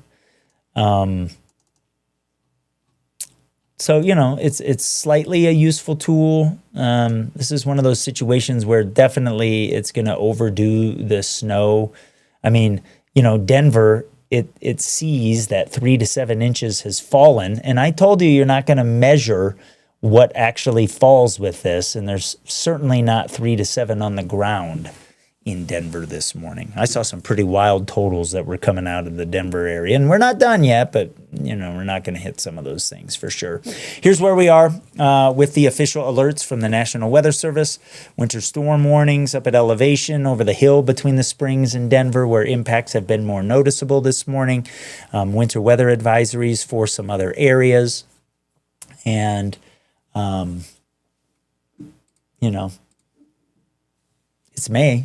Elevation plays a role. This is such a great thing. Not a great way to welcome us back from Rochester, Matt. Thanks for the tornado warning up there a few weeks ago. Your warning was almost 5 minutes before the siren went off, and it touched down 2 miles away. Well, Howard Papa Price, I'm glad that the Peaks to Plains weather app was helping you when you're traveling. It does help you with that. You don't get obviously the detailed tweaks to the forecast that Mary and I are making for our area, but it will work and it will give you forecast information, precipitation notices when you are traveling. So that's just another reason to download the Peaks to Plains weather app. And not happy to come back from Minnesota to a little bit of winter. That was great. Welcome home. Welcome home to Colorado. Hopefully, I'm of the opinion that, hopefully this is the last gasp of winter, at least at lower elevations, right? Mother's Day coming up this weekend. Ooh, I got to order my wife's gift. I meant to do that yesterday and I didn't. Shoot. If I don't order it, it's not going to be here on time. Got to get that done today. Okay, Tamco live radar showing couple things. So we got this burst that we've been watching for the last hour. Back behind it, there is another one that is going to come through. And you can see it back here over the highway. Now, keep in mind, radar has limitations back over the middle part. We get some return back here, but there might be areas catching some snow where it's not showing it. But your eyeballs are following this thing, right? This is the trough axis coming. So that's going to get to the Front Range in about 2 to 3 hours. And we will see another burst come when that gets here. That thing is moving at about, let's see, me eyeball that. It's not moving 60 miles an hour. But, you know, it's going to move across some of the ski resorts here over the next little bit. And then we've got 2 or 3 hours before it gets to us. And then after that, we'll start to see things break up and kind of come to an end. And that's what we've been, you know, talking about when I've been showing you Skycast here this morning. And it's doing a really nice job of showing where things are right now and where we're going to go. So that burst that's back over the mountains that you see just to the northwest of Aspen and Vail, it has a good handle on that. And we'll see that get to the Front Range here between about noon and 1 o'clock and kind of move across the area. And then once that gets out of here, things start to shut down. That's how the day is going to play out. So we're not done with it. But through the course of the day, right, the temperatures are going to come up.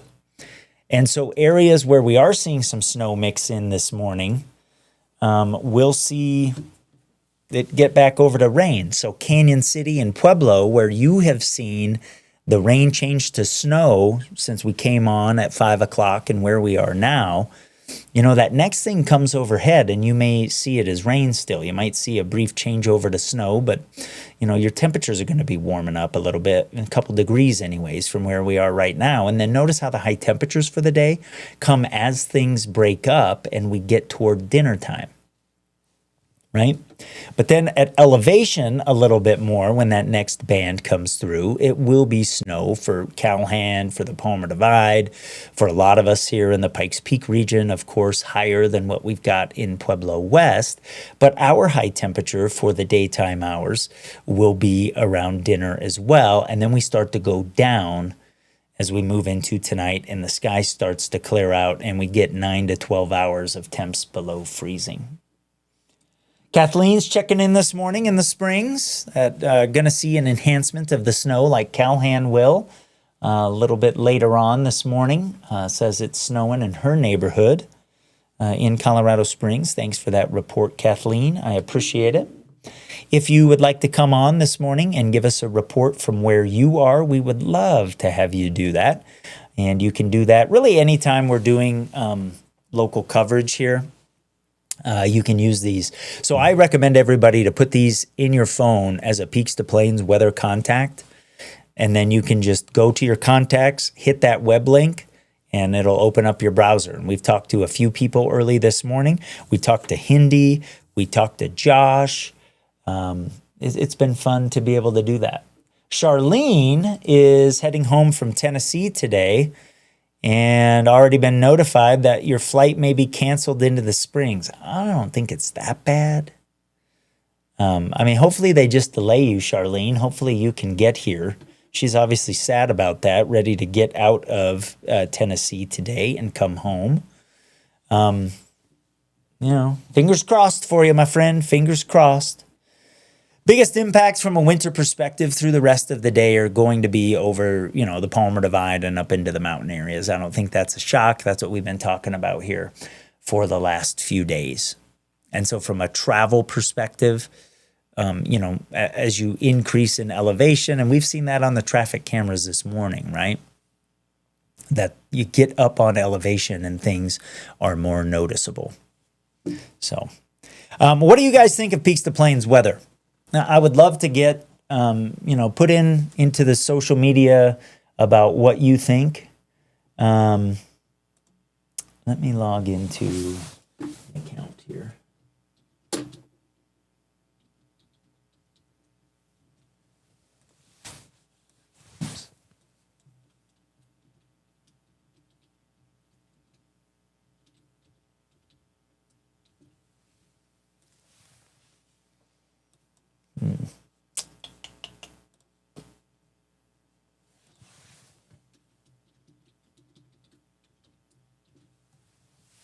All right. Interesting. Okay. All right, let's punch in and go to work. I'm going to take, we're going to do a forecast here. We're going to kind of do sort of a big picture thing. We'll walk you through the rest of the afternoon.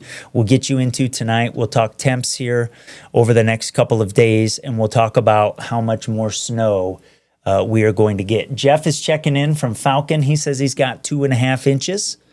And let's see. All right, we got a report. We got another report. We're going to do this, then I'll do the forecast. We're going to go outside.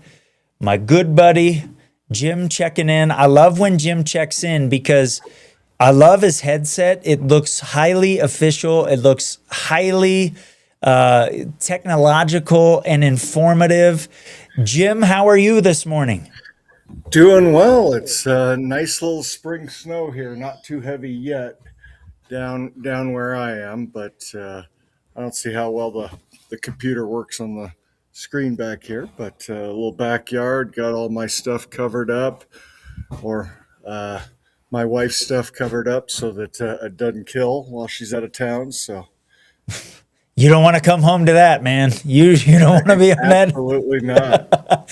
Where are my flowers? Why did they die while I was gone? Jim, so Exactly. what do you got? An inch out there?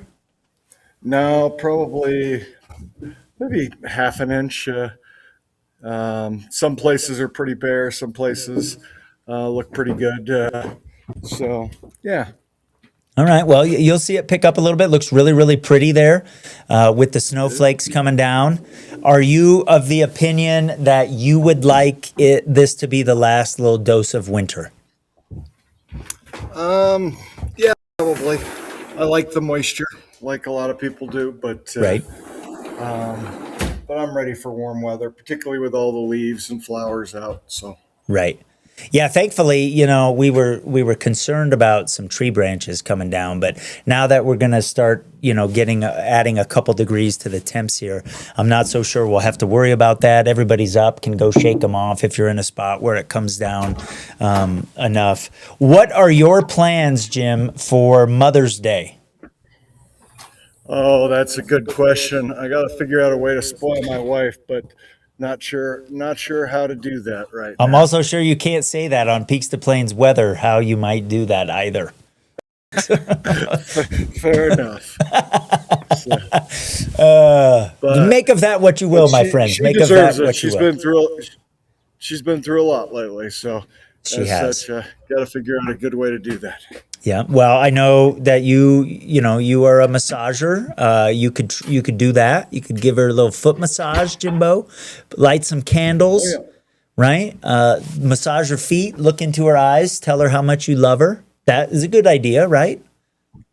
Those are all good ideas. I mean, you maybe need another podcast or show called Love Doctor or something. Love Meister is what it would be, Jim. Love Meister. Oh, there you See? I don't overthink this stuff. I just get things that, they come to me and I roll with them. That's how I am. What's on the plans today? What do you got? Oh, writing checks again. It just seems like it comes around every month. Can't run away from it, my friend. You can't run away from it. How was the prayer breakfast yesterday? It was great. I'm trying to think of, that's like the sixth or seventh one I've done in a row, I think, somewhere in there. And it's amazing to see the community come together in kind of a corporate setting like that from different walks of life. Business leaders, community leaders, school leaders, all there to lift up our community, those that serve our community on the small and large scale, right? From local officials to what's happening in the world right now. Honored to be a part of it. And it was great. I mean, it was real refreshing for the soul. Heard a great message and got to have some great food up at the Phil Long Music Hall. They do a great job of taking care of everybody every year. So it was fantastic. Thanks for asking. Good. Yeah. Glad you do that for the community. Well, I'm honored to be a part of it, my friend. Jim, thanks for making some time this morning. Have another cup for me, my man. I need to go. I'm actually going to take a break here because I do need another cup of coffee. But thanks for being part of Peaks to Plains weather this morning, Jim. All right. Such a good dude. He's one of my best friends. I love that man very much. He is a great family guy, and he is just fantastic. Okay. Donna has a report, says it's snowing in Pueblo West right now, so we've seen that change over here in the last couple of hours. Brookside neighborhood outside of Canyon getting some snow as well, and Hatchet Ranch almost to Colorado City. It's all rain. We're in deep fog, hoping it changes to snow soon. So Lisa wants some snow, not getting it yet. Lisa, it's going to change over to snow where you are, I think, here in just a little bit. Couple of you, after I asked about Peaks to Plains weather, Kathleen saying great information, love it. April says thanks for what you do for us, great, very informative. Nolan and Judy says I love it. Misty McCullough says we love it. I'm glad that you guys are finding it useful. That's what Mary and I want to hear. That's what it's all about. Okay. Let's punch in. Let's go to work here. It's been a little bit since we've talked about the forecast, so we're going to break it down. Early this morning, we have seen a wave come in from the northwest, and we've got another one that's back over the northwest part of the state that's going to rotate through the area. Radar is showing snow in most places, but some of you are saying I'm getting some rain, and that's because, you know, the radar beam is up above our head where it is snowflakes, but given the temperatures that we've got this morning, some of those are melting on the way down to the ground. And then when the precipitation picks up a little bit, we're seeing it be more likely to be snow down around 5,000 feet, below 5,000 feet. But up at elevation, we've seen snow. We've talked to a couple of different people who've come on here and given us some reports, and we've had a couple inches of snow in Kiowa, up on the north end at Volmer, and Hodgen up in Black Forest. Got a report from Hindi of about an inch on the ground, and that kind of matches with what Mary and I have been telling you about, that you're not going to mess with this one. What actually falls in most cases, and it's just because it's so late in the season. Right?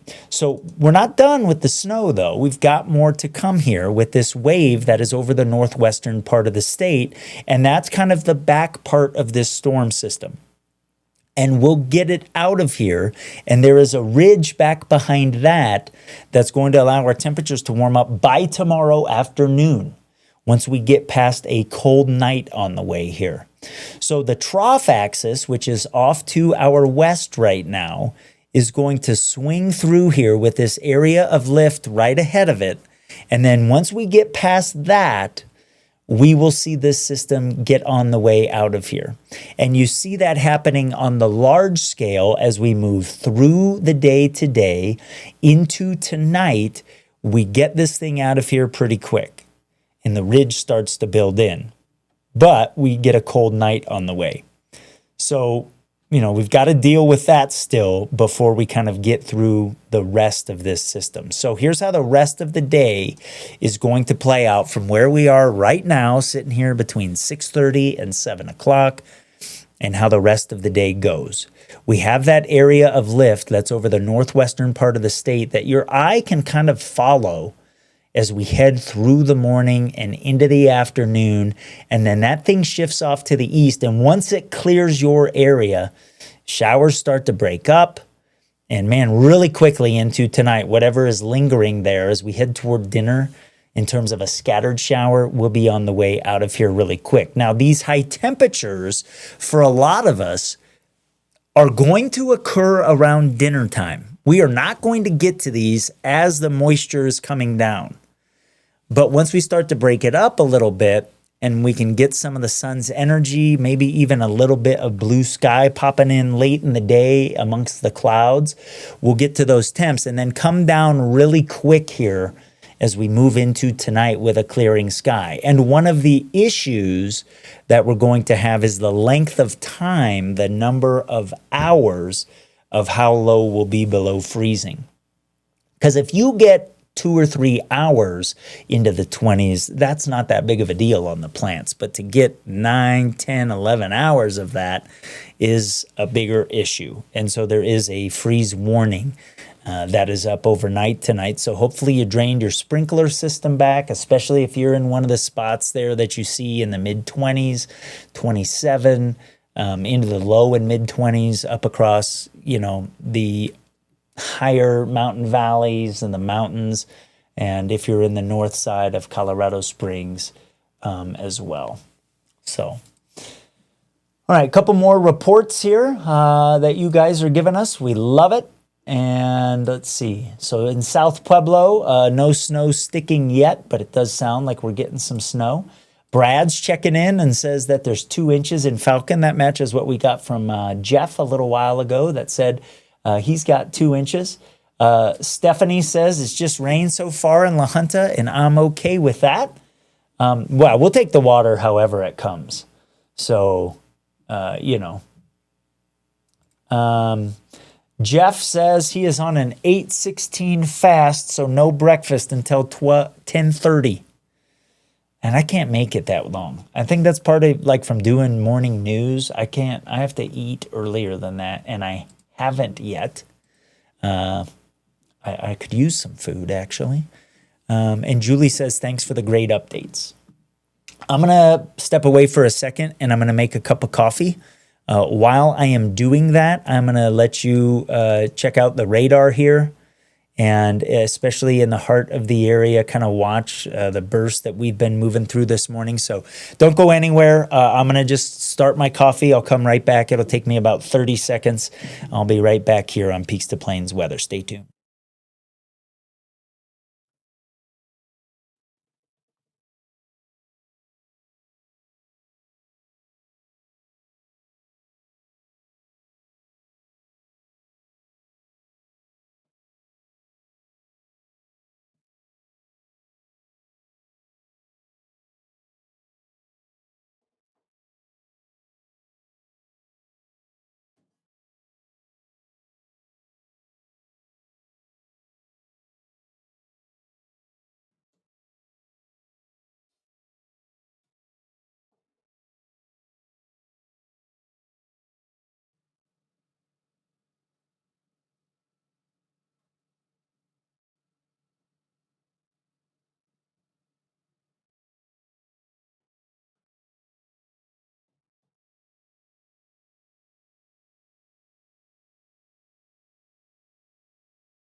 Emergencies are unpredictable, but you don't have to be unpredictable. Peak Alerts sends you targeted emergency alerts in real time for the places that matter to you most, so you know what's happening and what to do next. Know first, act fast. That's the power of Peak Alerts. This is John May, General Manager of Petrale Roofing, up on another customer's roof doing a free 21-point inspection. If you'd like us to take a look at your roof, give us a call today, 719-375-8773. We'd be happy to take a look and see the condition of your roof. Petrale Roofing, we're a Diamond certified TAMCO installer, which means we can offer a industry-leading 25-year workmanship warranty to give you peace of mind in the storm. Call Petrale Roofing, 719-375-8773. Schedule your free inspection today. At Phil Long Ford Motor City, we've been around for 80 years. That's like 560 dog years. Basically, we're the top dogs of Colorado. And thanks to our deals, selection, and service, we've earned some pretty loyal customers. And our GM Mark, he's the most loyal guy I know. Even after I chewed up his shoe, it was delicious. Great trucks, amazing deals, and belly rubs for dogs. Come see why Colorado drives Phil Long Ford Motor City. Hey guys, where's my shoe? Alrighty, crew, we are back here on Peaks to Plains Weather. Got my coffee brewing up. I am on the cabin roast from American Classic Coffee. They're the official coffee provider of Peaks to Plains Weather. And this is a light roast that I just think is fantastic. I've had all of the roasts from American Classic Coffee, and Spence just does an amazing job, whether it's dark, whether it's medium, whether it's light. He's got an organic decaf that my wife likes a lot. It's super, super good. If you go to AmericanClassicCoffee.com and you want to try it out and you put Peaks in at checkout, he'll give you 10% off a bag. He also has a subscription service where you can save 15% off of the normal prices per bag. So that is a good thing as well. Yesterday, was a cool day, right? Like we hit 48 in the Springs. Only places we hit 60 was on the western end of the San Luis Valley and the western slope. It was certainly cooler. So far today, our low temps haven't been too bad. And that's part of why you're not going to measure what falls with this. As the colder temps are coming overnight, like when the snow is done, Mary and I have just been hammering for like 4 days now that you're not going to measure what falls with this. And so hopefully you were ready for that. Some of the other numbers that I saw were kind of nutso, and we're not going to get to those. Experience means something, my friends. But we're around freezing right now. We're sitting there actually at Eads and Lamar out over the eastern plain. Spring, we're hanging in the mid-30s. Ordway, I haven't seen that thermometer update in like an hour, so I'm not sure that one is right. We're probably a degree or two cooler than that now. See, Pueblo, we're hanging on to 35. We've been bouncing between 34 and 35 over the last hour. Between 4 and 5 o'clock, we were at 37. Colorado Springs, we're down below freezing because we've got this burst moving through the area. And even back over the mountain areas, it's not particularly cold. I mean, Aspen's running 34 right now. Walsenburg, we've got snow coming down. You can see that here. Trucks moving along fine. I-25 is just wet. Breeze is out of the northeast, so we've got upslope into the southern foothills. Trinidad right now, we're catching a little bit of snow there on the edges, but, you know, it's not snowed as much there as it has in some other spots. And, you know, like we're just... You know, we're cruising along. I do have to make a comment about this. I'm going to disagree with this. This says too many commercials, my friend. I've been on for 2 hours now, and I've shown commercials twice. You're not going to get that in other places. You get commercials a lot more frequently than that. So respectfully disagree. We have weather data that we've got to pay for. We've got production stuff we've got to pay for. Streaming services we've got to pay for. So you know, we appreciate our supporters, and that's part of doing business to keep the lights on. So that is what it is. Coy's checking in, says, I've got 0.2 of an inch of moisture. I'm not sure where Coy is, but anybody will take that, right? And Jeremy, where he is, says it's just starting to snow in Pueblo. Other folks have been seeing some snow for a little bit longer than that. It's kind of interesting how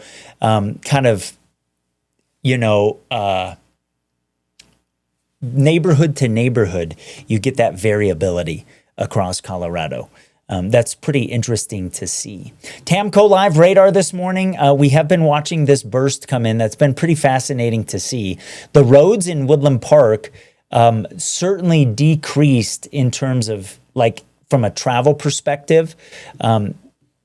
They went downhill is what I mean to say there, is that burst that you can see rolling across the area moved through. We're starting to get that thing onto the southeast side of Colorado Springs, the metro area now. It's moving into Canyon City. So let's check on the south end of the Springs and see if South Academy, oh yeah. So that burst has been moving through. The ground is whiter than it was earlier over the bridge there at South Academy where they've been doing all of that work. We're holding more snow on the edges of the road now than we were earlier. So we've definitely seen the intensity of that snow pick up across the area. Highway 115 at Fort Carson, as that burst has moved through as well, we're seeing some snowflakes kind of hang on to the camera lens there. And if you're traveling between Highway 50 and Colorado Springs on Highway 115, you are probably going to run into a couple spots there as you kind of head over that southeastern slope of Pikes Peak and you run through Salt Canyon, where there's maybe a little bit of slush on the roads. I wouldn't be surprised by that at all. Let's go up onto the north end of Colorado Springs where the things have moved through. I see you, John. I'll come to you here in a second. Let me take you from the Air Force Academy, and we're going to increase in elevation up onto Interquest, where the visibility has improved because the band has moved off to the southeast now, into the Monument area, where that road has improved as well up on County Line Road. because the road where it was holding some snow earlier has now melted it. So as that burst has kind of rolled through. All right, let's head to my buddy John Tomke, who is out in Crowley County this morning. Let me get his audio turned on. Let me bring him in. John, how are you this morning? It's good to see you, my friend. Good to see you. I thought I would come out and let the dogs out of their pen, and we'll have the great unveiling water. I don't know if you can see that. How much you got in there? It's about a quarter inch. A quarter inch, you'll take that. That was more than you got. Well, maybe a little bit less so far than what you got with the We last actually system. got about twice as much as the last one on there. Yeah, we'll take it. It's nice. You can actually, my pickup's almost clean from all this in here. That's the extra benefit, right? Once in a while, I have to hose it off. I get too much mud from irrigating or something like that. But we'll take it. It's priming the pump. What we really need is the inch and a half. The irrigation ditches need Carter Springs and just pounded with these runoff thunderstorms we need. You can see the alfalfa field out there. I don't have to usually irrigate, but we've had a lot of pressure with the alfalfa beetles and bugs on it, and cover from that. We've got some that we have irrigated that we just got done and everything's early. My wife's that usually start about first and just about done. Wow. Those look great though. And well, you know, like I said, experience. If the storms come from the north, Palmer or Ridge takes it. If they come from the west, we just get down wind. Come south, if they don't come right to Raton Mesa, so we have to have that Albuquerque low slope perfect to get a lot of moisture out of it. Yeah, you said lots of times you guys kind of get left out a little bit, and you know it's rough go working the land out there when Mother Nature doesn't cooperate. John, how long have you and your family been farming in the area? My dad came here in February of 1951. Okay. It was like Crowley County, where the different water. Like you said, you're just trying to get everything figured out what you're doing in the business, but interesting in the water and everything. There were 50,000 acres in Crowley County, and we're down to about 3,000.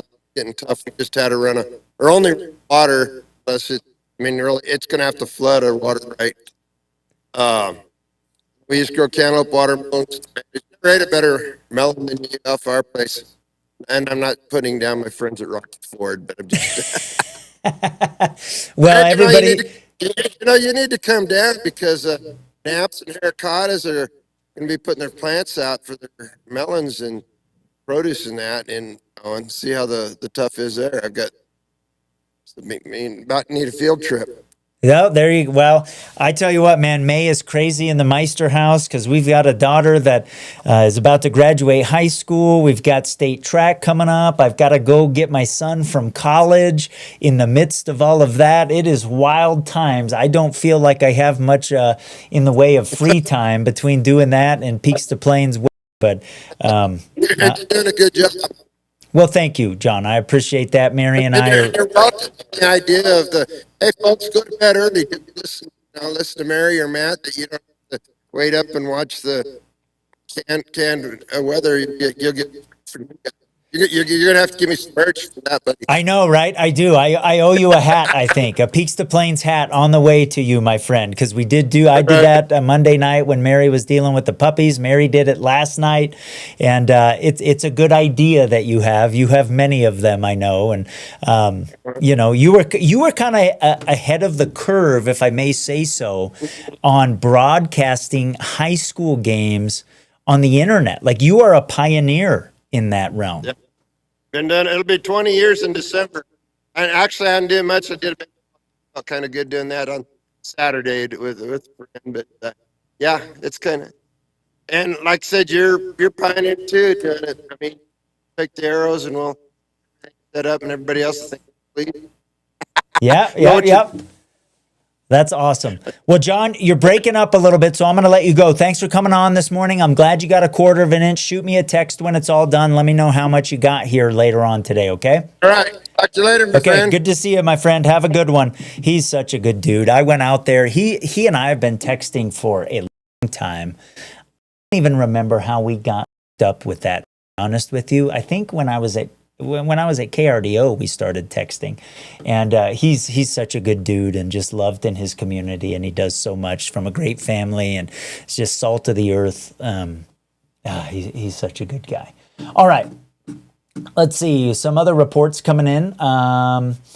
Lisa says, "Oh, you called it. Changing to snow right now." So she was down south of Pueblo. The horses, though, not impressed and are back in the barn. Hey, at least they got the option, right? Some don't. Not a lot of accumulation near Woodman and I-25. We thought that would be the case.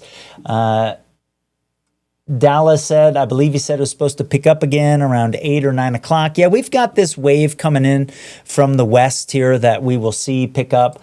Ellicott and Yoder, they are still getting some snowing and blowing, and that's because that wave that has moved through town is getting out toward that area. You can see the darker blues there on the Tamco live radar early this morning. Still hitting Ellicott, Yoder, Rush, Hanover, moving toward Truckton, Pueblo West, so kind of hitting Midway, Rancho Colorado there on I-25, Penrose, Canyon City. Things have picked up here over the last half hour compared to what we had earlier, and then we'll probably see a little bit of a lull before we get one kind of last push of the moisture to move in.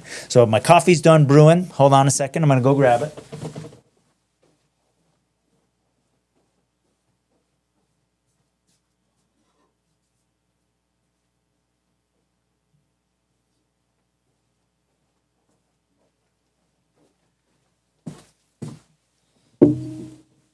All right, there we go. Delicious. Love me some coffee. Love me some coffee. Okay, let's see. Let's check Canyon City here, see what the visibility is looking like. Yeah, we're getting snowflakes hanging on the camera lens there because we've got that burst moving through. Let's check out Penrose. Should have picked up a little bit since the last time we checked. And yeah, we're getting the, still no snow on the ground there. So interesting how over short distances you see such, I know they're out there, but to look is just fascinating. Yolani sent me an email with some pictures. If you want to do that, Yolani, thank you. I appreciate that. I will get those in here in just a second. I'm going to go back to the Peaks to Plains weather app, and I want to show you guys how you can do that in the app. Okay, so let me, all right, my NDI tool, start this, here we go. Okay, let's go into the Peaks to Plains weather app together live on my phone. I like being able to show you this stuff here because I want to make our tool as useful for you as possible, okay? So pull up the phone. Here we go. Okay. Welcome to my phone.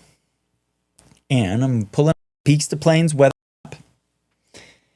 And here I'm on the home page. So you can see the 24-hour channel is always on there for you.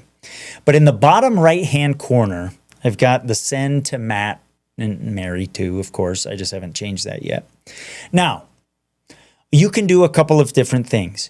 You can directly from the app take a photo or video that you can send, or if you were outside taking pictures, you can send those. So I took one early this morning.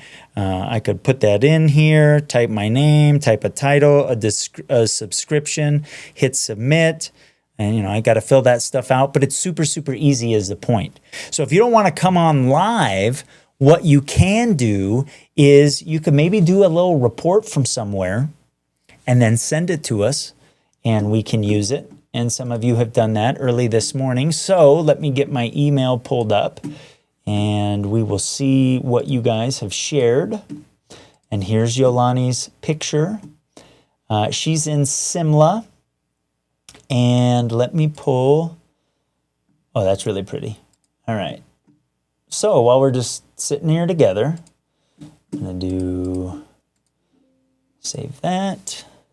Pull that up over on the weather computer here. And I'll show you Yolani's picture. All right. She's in Simla, off to the northeast of Colorado Springs. Wonderful community if you have never been there. It's fantastic. The Simla Cubs is the high school. And they've won a couple state titles in the last couple of years. I know the boys won basketball. I think the girls won volleyball this year. Real athletic place. All right, so let's see. Let's put Yolani in there. Yolani.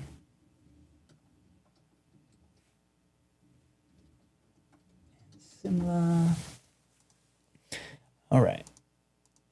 Check this out. This is from Yolani. That she just sent in on the Peaks to Plains weather app. That looks like maybe a couple inches of some snow there out on a little water feature at the house with a little windmill.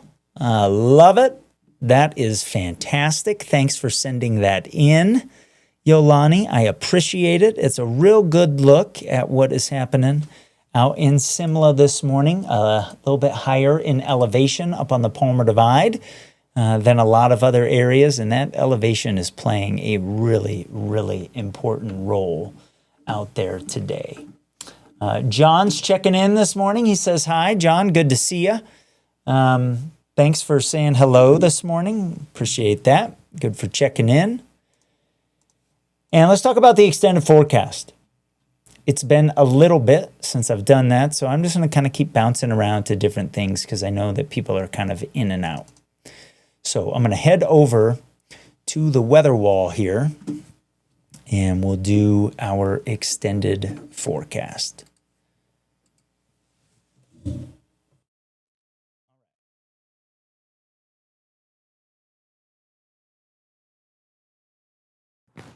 Okay, talking extended forecast, as we get our system that is moving through right now out of here, we get a ridge to move in for the weekend. And so temperatures will come up by tomorrow afternoon. I think we're back in the 60s and 70s.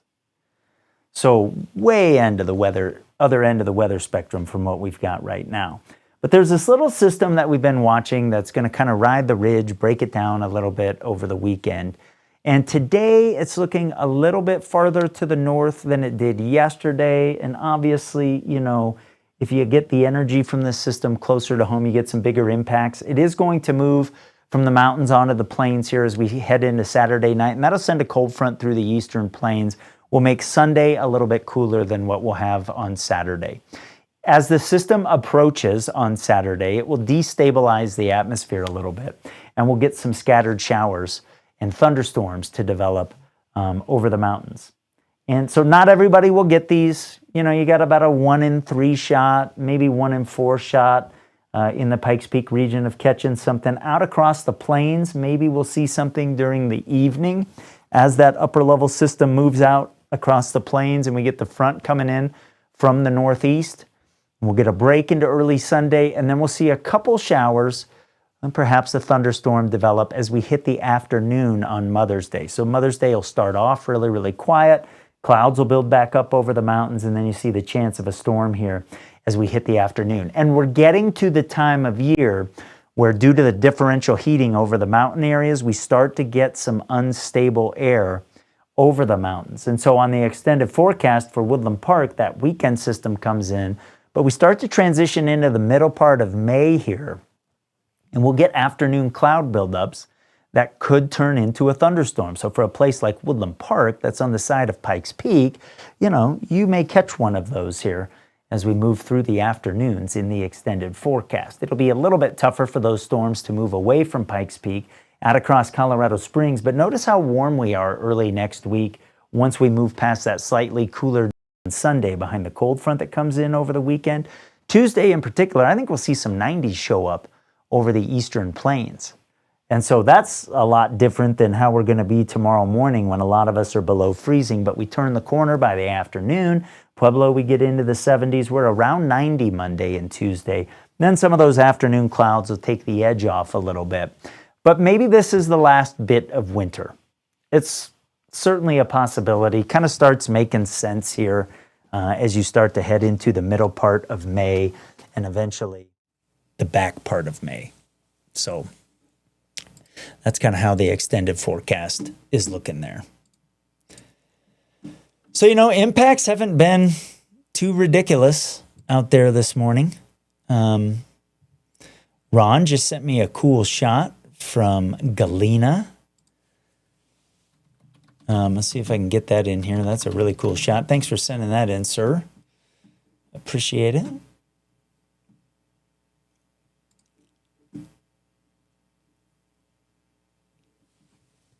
Got a little bit of snow on the grass.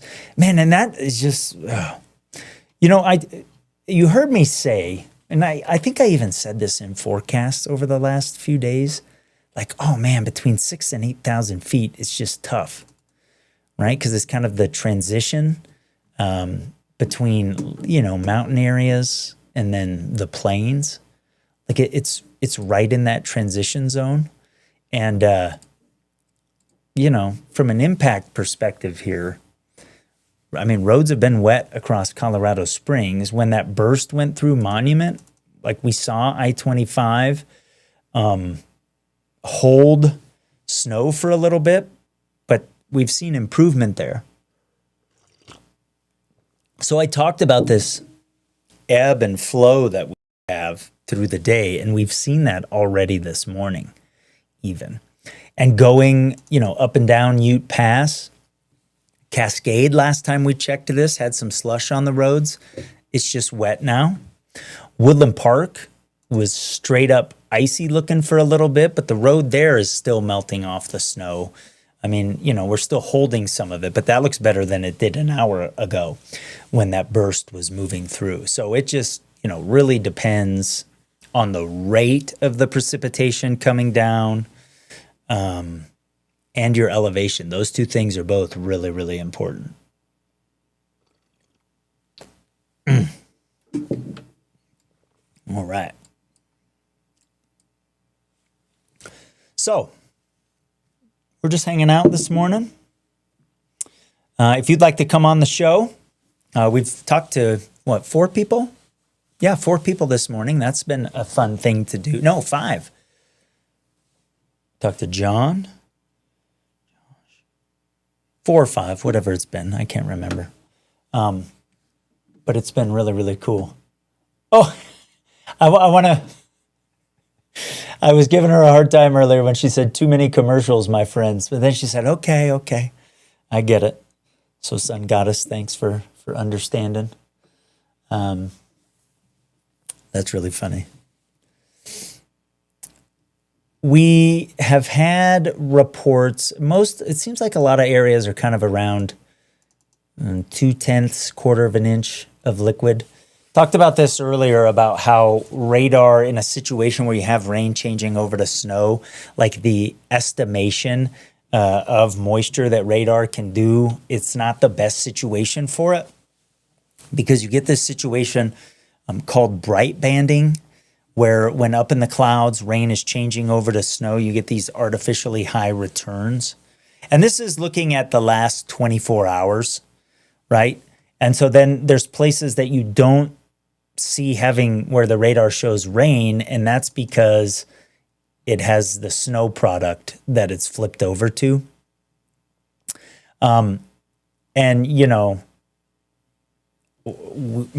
We tried really hard to say you're not going to measure what falls with this one. And that is working out beautifully. Radar's estimating that like in the northern part of Teller County over the last 24 hours, we've had between 3 and 7 inches of snow. And if you look at the camera in Woodland Park, you're like, no way. But I mean, if there's a couple inches on the grass there, you've certainly had more than 3 inches that has fallen.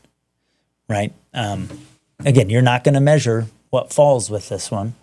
And that's just how these late season systems are. Lenchito's checking in this morning and says, good morning, 719 people. Hi, Matt. Hello, Lenchito. Fairfax, ooh, that's a good report. So this is a neighborhood in Colorado Springs, has half-inch. I'm not sure if you're talking about snow maybe, Kathleen, let me know, or liquid. Be awesome if that was liquid. I don't have that at my place yet. Almost catching some snow, Vicky says, in north of Sugar City. We'll take what we can get. That's kind of what John just said when we were checking in with him, right? So we come into Crowley County here, and she's a little bit north of Sugar City.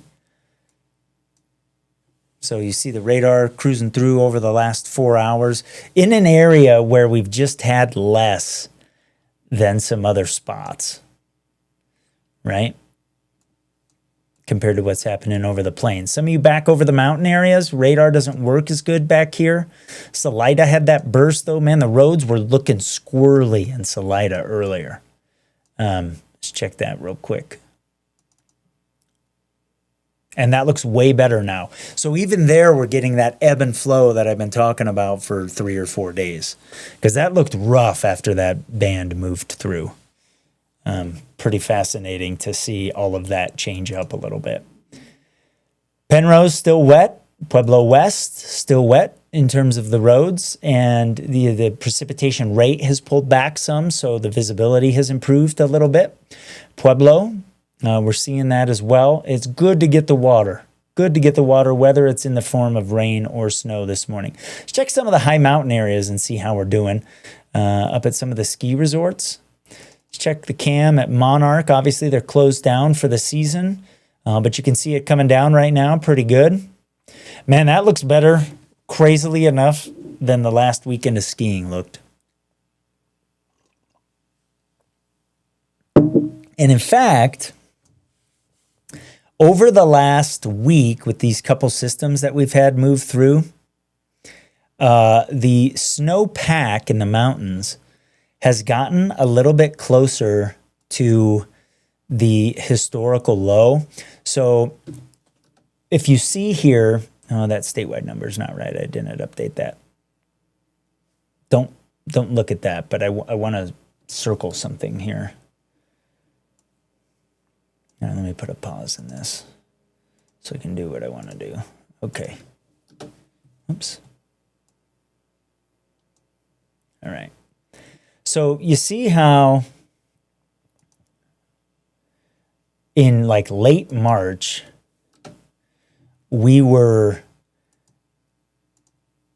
like this gap back here between where we were and the previous historical low. Like that's gotten a lot closer over the last week. So I guess what I'm trying to say is that snowpack has gotten better than, at least from a historical perspective, than it was, but it's still on the low end of things, right?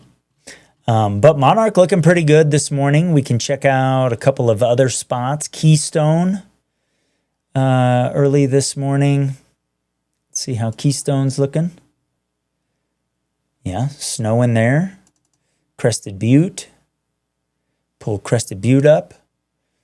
Getting some snow at the base this morning. And they'll do that for another couple hours before it shuts off. Copper Mountain this morning. It is snowing really good. Brackett's going to be snowing.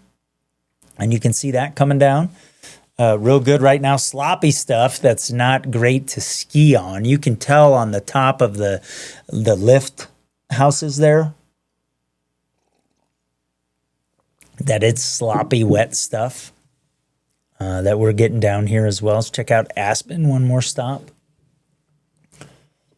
Load that camera up here and see what we got.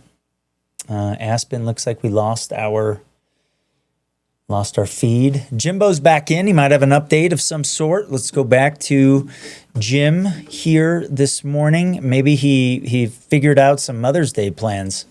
I don't know. Let's see what he's got. Boy, I am going to be in trouble if I don't have good Mother's Day plans with Hey, you. I'm just trying to help you out, man. You know? Fair enough. Yeah. No, you were talking about the snowpack there, so it just made me think. I mean, we're getting back to the bare minimum, right? Is what your chart is Right. showing. Right. But do you know what the reservoirs are at or anything on that, and how likely we are to able to hold some of this stuff? Well, I know I saw a couple of things that Denver Water was going to drain Antero up in Park County. We weren't awful going into this season. I think the concern of a lot of the water managers is like, wow, if coming out of this dry winter, if summer isn't good as well, we're not going to like be replenishing those things with runoff. But as we move through summer and we're transitioning to this, from La Nina to El Nino, and we change the characteristics of the water out in the Pacific Ocean to the west of South America, that actually may end up making the monsoon season okay. So, we talked to John a little bit ago in Crowley County, and he was talking about how the amount of water that the farmers are getting has been reduced, and they only got one release of water, and that's kind of all they're planning on. So, those water managers are trying to be careful with that for sure, but I haven't looked at the reservoir levels. Let me see if I can find something real quick. But it just seems like the higher in elevation you're able to store water, the easier it is to transfer it down to other people. But it seems like we're not storing as much as we used to, but that just could be bad information on my behalf. Right. Well, I mean, I think that's because in real time, part of that reason is we're using more of it in real time. And I mean, you've lived here, right? You're a Colorado Springs native. I know you've heard this through your adult life, but one of the challenges is that as we continue to build out along the Front Range is the water, right? Like, where is that coming from? And Colorado is in a unique situation because even when we're short on water, there are states downstream who also have water rights and are part of the system. And even if we're short, we have certain amounts that we have to push down. And that's a real challenge here in the Western United States. I'm looking on this. Fighting it out in the courts right now. Oh yeah, and water law is a real, there's layers to the water laws. And like what trumps, our laws from the early 1800s or late 1800s versus things that were put into law in the 1900s. Like, how do all of those relate? There's lots of money spent on water law in Colorado. I'm trying to look. Man, let me see if Jim, you ask a great question. And I'm looking for the answer. I know you're gonna find the answer, even if you don't find it right on air. But I'm an advocate for some more reservoirs and that sort of stuff. Right, like holding it. Yeah. Yeah. I did find. I mean, this doesn't help us necessarily, in the Springs or southeastern Colorado, but maybe this helps with some perspective. So in the South Platte system for Denver water. The lowest reservoir level right now is Marston Reservoir, and I don't even know where that is.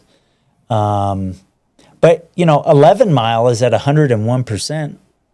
Okay, that's pretty good. Yeah, that's not bad. Chatfield Reservoir in Denver's at 92%. Antero Reservoir's at 82%. The inflow is at, it says, maybe this is in relation to normal, I'm not sure. It says is at negative 472 cubic feet per second. I think that's because they're draining it. Like I said, I mean, the outflow right now is at 251 cubic feet per second. But given the winter we had, you probably expected those numbers to be a little bit worse than that, right? I did. I was thinking maybe 70, maybe 60%. Yeah, and there are some that are around there, like Dillon Reservoir. This is on the western slope, right? Dillon's on the other side of the Continental Divide as you go through the Eisenhower Tunnel. Is at 77%, so that's closer to, what you just mentioned. So I guess, could be worse, I think, is the overall feeling given the winter that we're coming out of. So there you go. Well, I like your optimism. Well, you know me, Jim. You know that I try to be optimistic about things, right? Like I try to live that way. Try to find the good amongst the challenges. I've been carrying that around my whole life, Jim. Well, you do a good job of it, so. Oh, well, thank you. I appreciate that. All righty, my friend. Have you had your American Classic coffee this morning? I have. I'm doing my Zero Dark 30 this morning. Ooh. Got a little Yosemite planned for a little late afternoon. Look at you. And then I'm going to probably pull you into a text with somebody who I think might be a good advertiser with you. So okay. Just want to give you a warm introduction. Okay. Well, thank you for that, Jim. I appreciate it. Thanks for coming back on, my friend. Always good to see you. And thanks for being a big Peaks to Plains weather supporter. Your wife, she travels around for work. She fires up pictures of her Peaks to Plains shirt when she is out and about, right? Yeah. Like yeah. All right. Good to see you, Jim. Have a good rest of the morning. You may get a steel mill picture coming your way. Okay. All right. We're down with that. I think Banjo is about to make an appearance here on Peaks to Plains weather. He is coming down to the studio. And look at that. My wife brought me some breakfast. Thanks, honey. I appreciate it. All right. Got a little breakfast for me. We got the dog in here. We're ready to go. Jim is still there. Look at that. Jim's drinking his coffee right now. He's like, why are you bringing me back up? Well, you never know when you're going to pop up, Jim. Come here, Banjo. Come here. People want to see you. Oh, he wants to play. All right.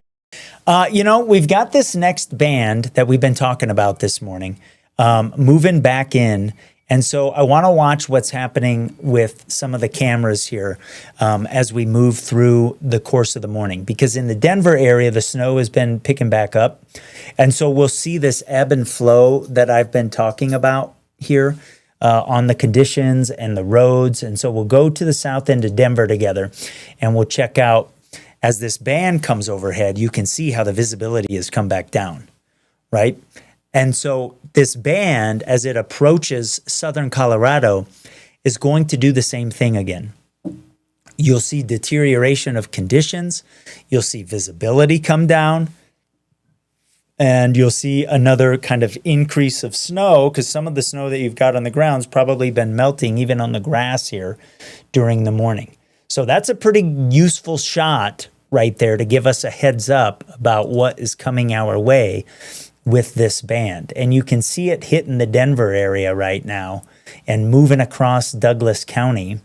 And so Castle Rock should also have conditions have deteriorated since we saw it as of last. And we're just kind of on the front end of the band right now, but the visibility's come down there for sure. And you can see in the camera between there and the road, those big flakes that we see this time of year.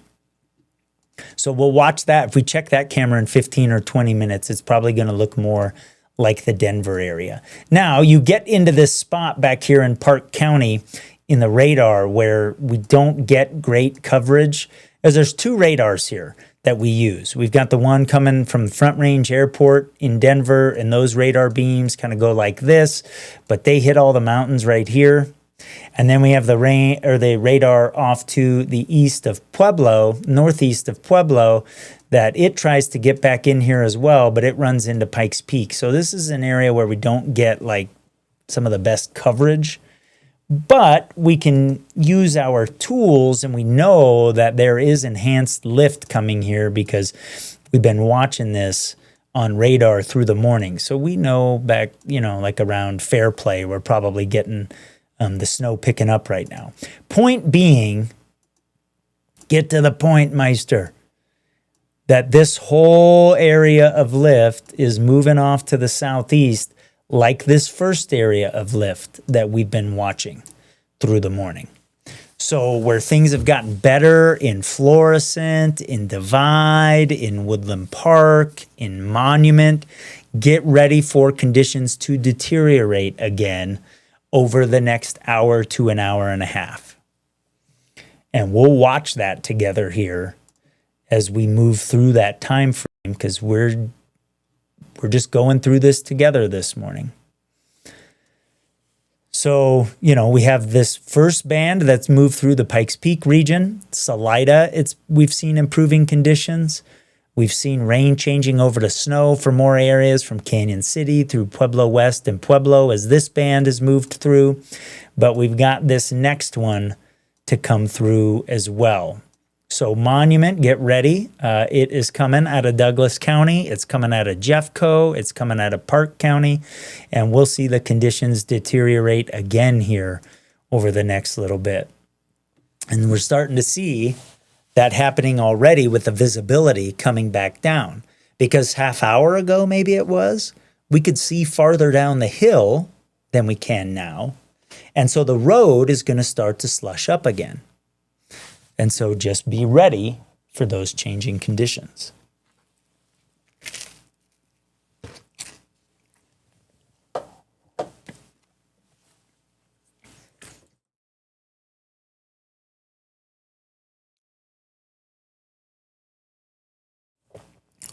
You probably didn't want to listen to me chew that, right? Okay. Nicole is checking in from Yoder, and she says we got about 2 inches, and are we expected to get more out this way? Yeah, I mean, you've got this first band moving through right now, and then there's another one on the way. Hope says in Cristola, we've got 1 inch or less on the ground. It snowed big flakes yesterday that didn't stick, started sticking last night. Good amount of moisture since yesterday morning, much needed. You are going to be dealing, Hope, with that next band coming in as well. So you're going to get more here over the next hour. Of course, Cristola between Woodland Park, Colorado Springs. John says, what would Mother's Day week be without a little snow? Yeah. And Leticia says, perfect day for a cup of American classic coffee. Yeah, Jim and I were just talking about that. Ann and I were talking about that earlier. And I am on my 3rd cup now of cabin roast that I've got this morning. And yeah, it's delicious. It's perfect for a day like this, as you said. Let's check out the satellite and radar. I think with this band, it gives a little bit better perspective sometimes than even what radar can do. So notice here, this is over the last 12 hours. See that lift around Salt Lake City?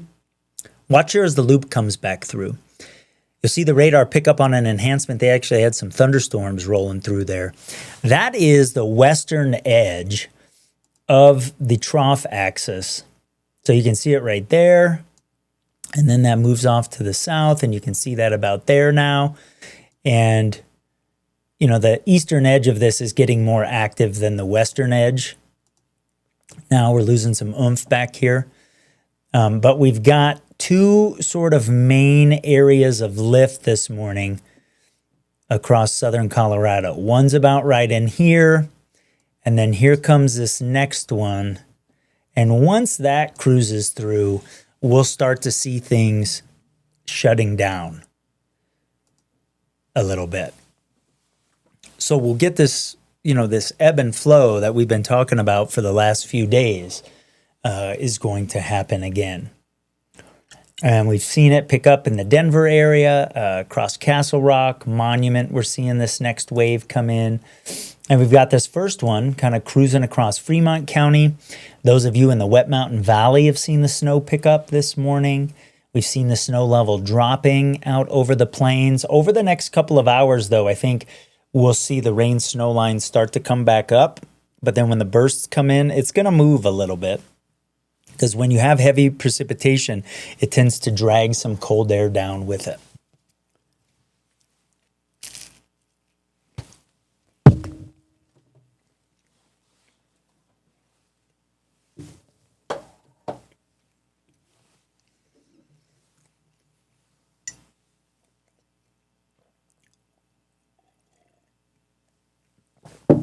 Dolly's checking in right now. He's got 35, light rain in Ordway out on the plains. Dolly, thanks for that report. Good to have the water, though. Man, good to have the water. Here's the latest drought monitor. So this is going to go from February into now. And so as we hit that March that had, all that record warmth, we started seeing drought conditions expand from northern Colorado into southern Colorado. And you can see that happening here. And now we're kind of getting into April. And over the southern Sangre de Cristos, we started getting into a deep drought, and all of that transitioning pretty quick here with the dry back part of of winter. And so we are in, abnormally dry and low-end drought conditions around the springs in Pueblo, but south of Highway 50 over the plains, we're getting into the deeper drought categories. We've got extreme drought from Breckenridge up across the central and northern part of the mountains of Colorado. And last week's system and this week's system will help a little bit. But obviously, with how things have changed over the last couple of months, we need this storm that is moving through. It's good to have thunderstorms in the forecast. As we head into the middle part of May over the mountains. I mean, we'll have to watch the days where storms are particularly active in terms of lightning for some, potential fire starts in that way. But, these two storms like this in a week are just great. They're what we need.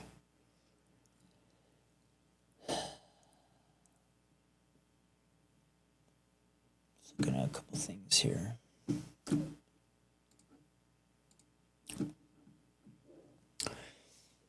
So we're going to watch these waves move through together. If you want to come on, give us a report. We'd love to have you. I'm going to leave those links up. You just put them into a browser on your phone. You can pop on here like a few folks have done this morning, and have shared their experiences with us, what they have going on. We've been popping around to different traffic cameras. We've watched conditions deteriorate in Monument, then improve. They're going to deteriorate here again over the last little bit, or the next little bit, I should say, as this next wave comes in. We've seen the rain-snow line kind of decrease some across Highway 50 this morning from Canyon City to Pueblo, out across the plains. Whether it's rain or snow doesn't matter because it's good news regardless of where we are. Salida had a rough go earlier.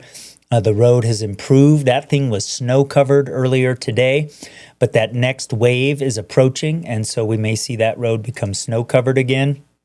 Denver, we've seen things deteriorate. The visibility has decreased in Castle Rock as this next wave is moving in, and so things playing out kind of like we thought they would here early this morning. I am going to take a restroom break because I am multiple cups of coffee in, if you know what I'm saying. And I'm just going to let you, I think while I take a couple minutes here, kind of just watch over the last 18 hours how things have played out in Colorado.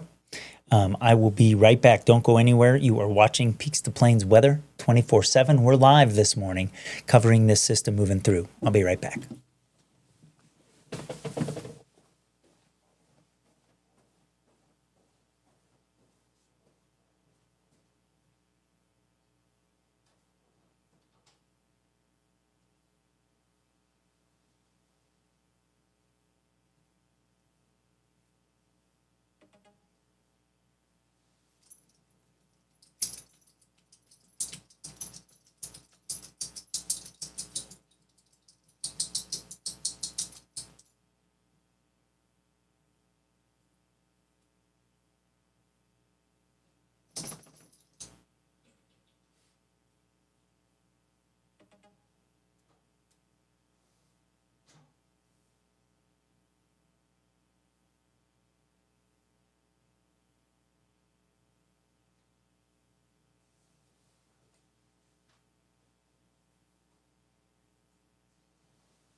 All righty, crew, back in here on this Wednesday morning, coming up on 8 o'clock.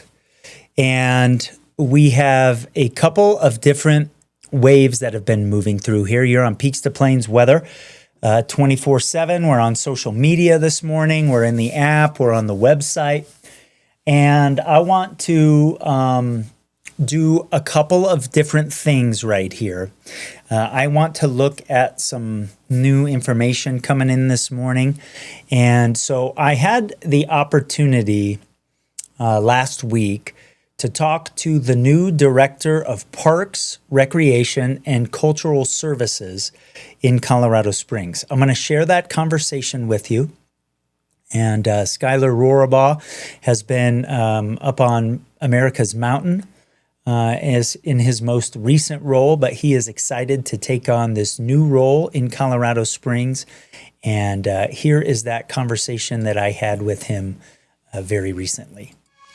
All right, crew, it's time to celebrate our good things. And to do that, we are talking to the new Director of Parks, Recreation, and Cultural Services for the city of Colorado Springs, Skylar Rorabaugh, my guest on Peaks to Plains Weather.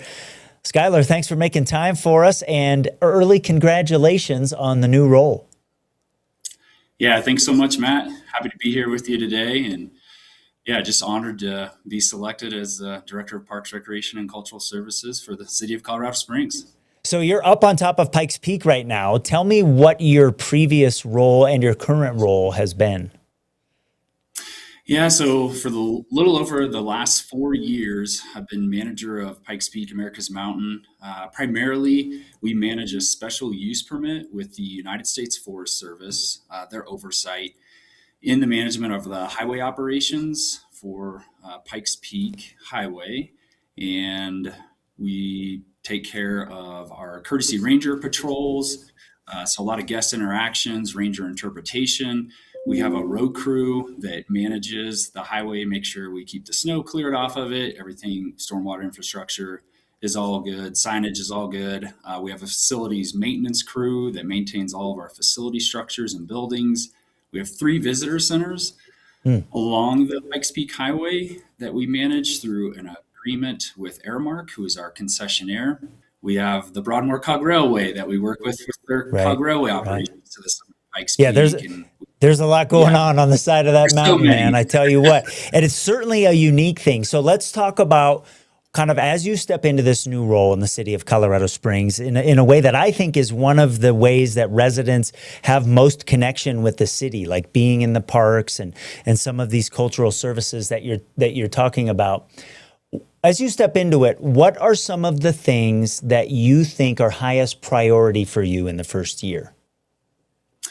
Yeah, I think highest priority for me is it's going to be a learning curve. So definitely getting out, meeting with our staff, visiting all of our different facilities and amenities that we manage. You know, we've been in the community for a little over 11 years in the city of Colorado Springs, and visited a lot of the different resources that we manage, facilities that we manage, been a part of programs, volunteered for the city of Colorado Springs as a coach in several different sports and activities. So really it's getting to know our assets, our program, our service lines from our staff standpoint. And then it's having the opportunity to meet the different partners and stakeholders that we work with, and also representing the community well. And I think everybody's aware of the budget cuts that the city has gone through, you know, as a whole, over 30 million and 3 million plus specific to PRCS. So that has got to be one of our priorities for certain, is to figure out how we can have sustainable funding for this amazing park system that we have to maintain and steward. Yeah, it's one of the best things about living here and why everybody likes getting outside and being active. As we continue to grow, and you mentioned the budget cuts, how do those two things work together from a funding standpoint? Like when a developer is building a new neighborhood, is part of their responsibility to build the park? I mean, I think I know that they have to allocate some land for a park, but are they kind of responsible for building it too, or does that all fall on the city?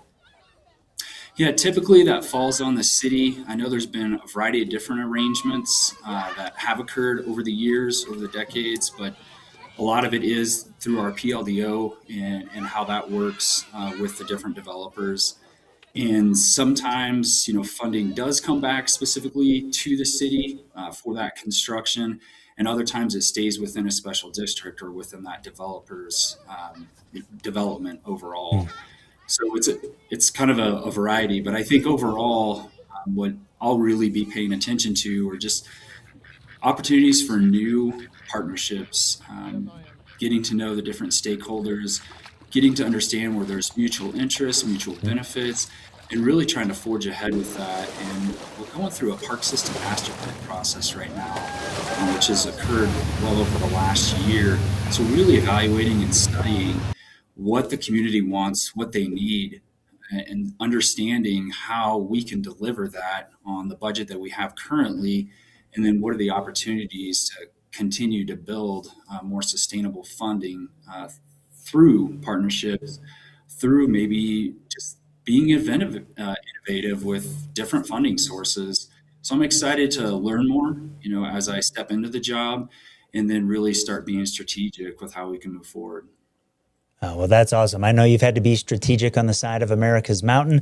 I know you will do the same in your new role, the Director of Parks, Recreation, and Cultural Services for the City of Colorado Springs. Thanks for making some time for us here on Peaks to Plains Weather. Weather, a big part of the outdoors in Colorado, so are our parks. Skylar, congratulations again, and thanks for making some time. Yeah, absolutely, Matt. Thank you, and thanks for everything that you do. Thank you. Really, really good dude there. I think parks and rec, like those cultural services, regardless of where you live, whether in Colorado Springs or not, is one of the, I think, maybe closest touch points to local government that a lot of us have, being out in the parks and that sort of thing. And so he has a very, very important role. And, we have amazing opportunities to get outside in Southern Colorado in all of our municipalities and all of our counties. Our park systems are great and the rec programs are great. So, he's got a big job ahead of him. While we were doing that, I was trying to get a social post out, talking about the two waves that are moving through here this morning. And that's kind of what we've been watching together.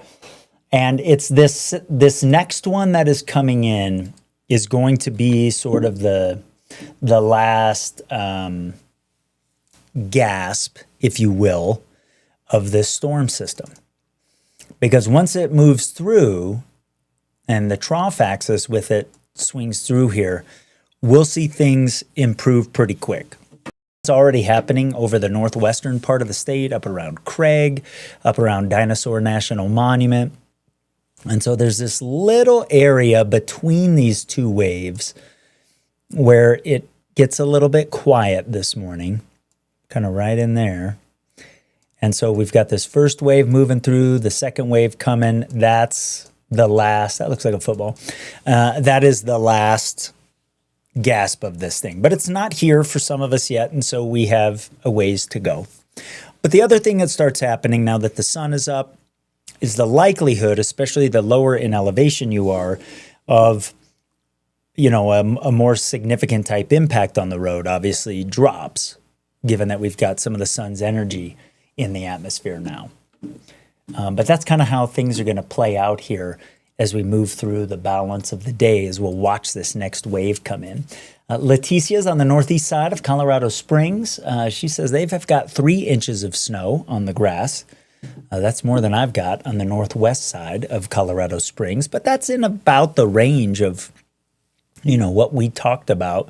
And Mary and I were lower on those numbers than a lot of some of the other things that you saw around here over the last few days. Because, these late systems are tough for sure. But, experience helps too. Like the ground is really, really warm and we knew there was going to be a lot of melting. All right, let's check out what happens for Divide here as we move through the balance of the day. So that next wave is going to come in.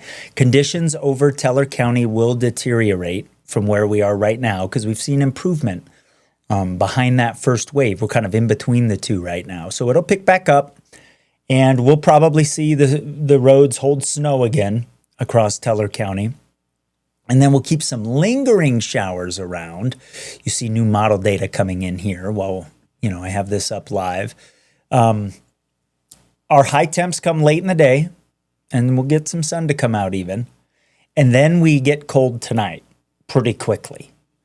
And so we do have a hard freeze on the way. But I think after we get past, this next wave that is maybe with us into the early part of the afternoon, things start to, the likelihood of catching consistent snow drops, it becomes more showery, and we see a little bit of improvement. So, that's kind of how the ebb and flow of this is going to go. Check out Walsenburg and Trinidad, where we continue to be just wet. That's good news, right? It's nice to see the water and kind of fun to see the snow, but travel impacts be kind of minimal. But the elevation is what really drives that, as you know. So if you're heading from west of Walsenburg over Highway 160 and Levita Pass, obviously you will encounter conditions that deteriorate some. And Levita Pass right now, with the wave moving overhead, the first of the two waves, looks more challenging than it did a couple of hours ago. Like when we came on air, and I think the first time I checked this was like maybe 5:30ish. Didn't look too bad. But the road is holding snow now.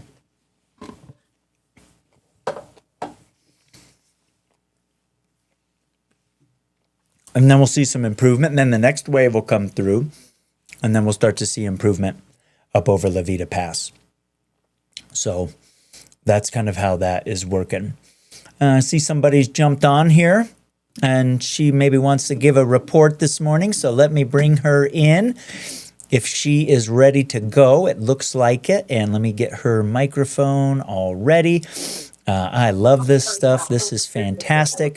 Let's see who she is. Let's see where she's at. Good morning, my friend. How are you and where are you? Good morning. I'm in Monument. Okay. Colorado Heights. And what do you have out the door this morning? Just maybe an inch.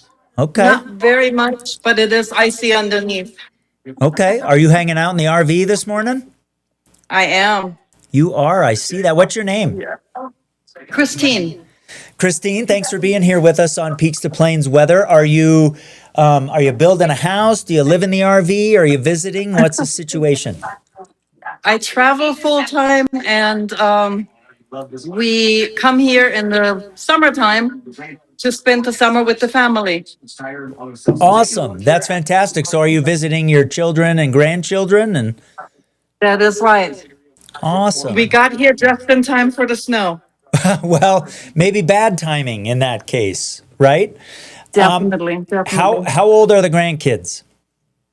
11 and 14. So you, I am sure, are here for like end of school year activities is part of what you're here for. We are. The 14-year-old is graduating to go to high school next year. Okay. What activities are they involved in the spring? Well, the little one plays soccer and the other one likes his computer. Okay. He likes to program. Okay. Are there any soccer games on the docket for this weekend? He's actually just tried out for a team. He's up in Parker. Wow. That's pretty cool. Like a club team kind of situation? Exactly. Yes. Okay. Yes. What part of the country are you coming from? Texas. We were down in Texas, South Texas. Okay. San Antonio. So well, let me ask you this. Is the snow kind of nice to see, or are you like, oh, we should have come next week? We should have come next week. That's fantastic. That is fantastic. How long do you plan on staying here in Colorado? Pretty much all summer. We're going to leave probably around October, November. Well, actually, no, we're going to leave in January because we just booked a cruise to Hawaii. Wow. Well, can I tell you something? You are living a good life. Coming to see the grandkids, hanging out in Colorado during the summer, trips to Hawaii.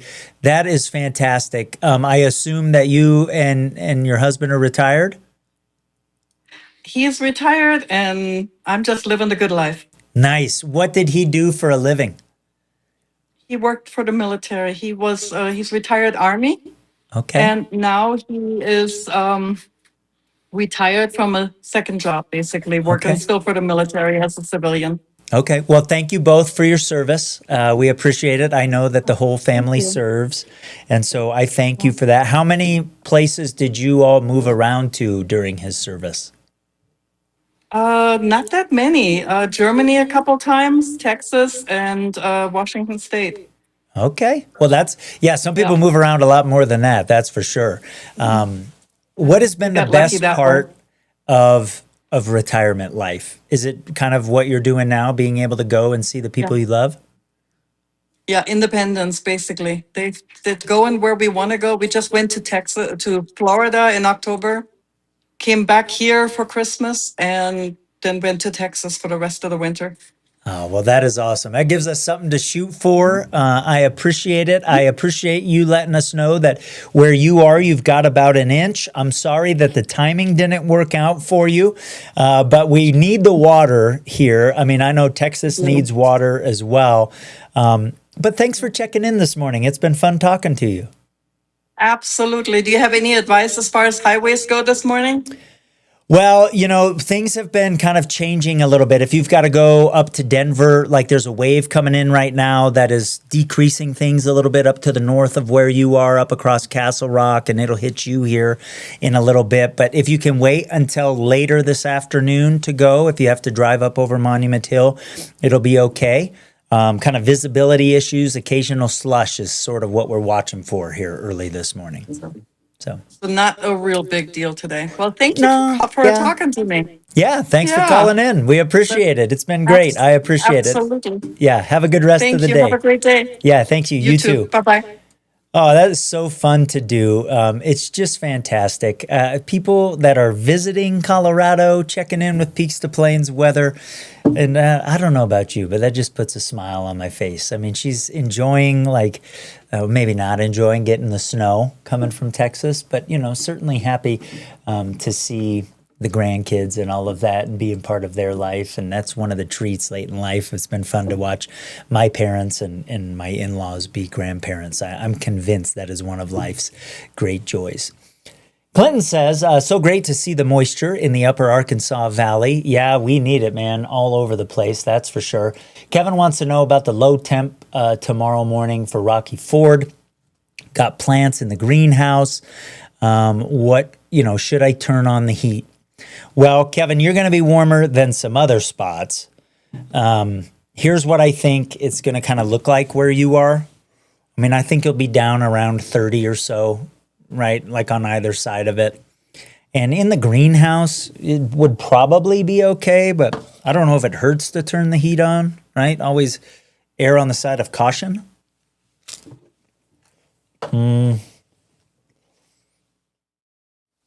Would be my advice.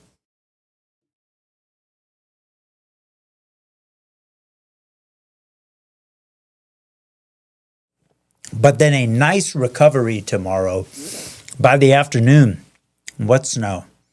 60s and 70s. It's going to be fantastic. Going to be great.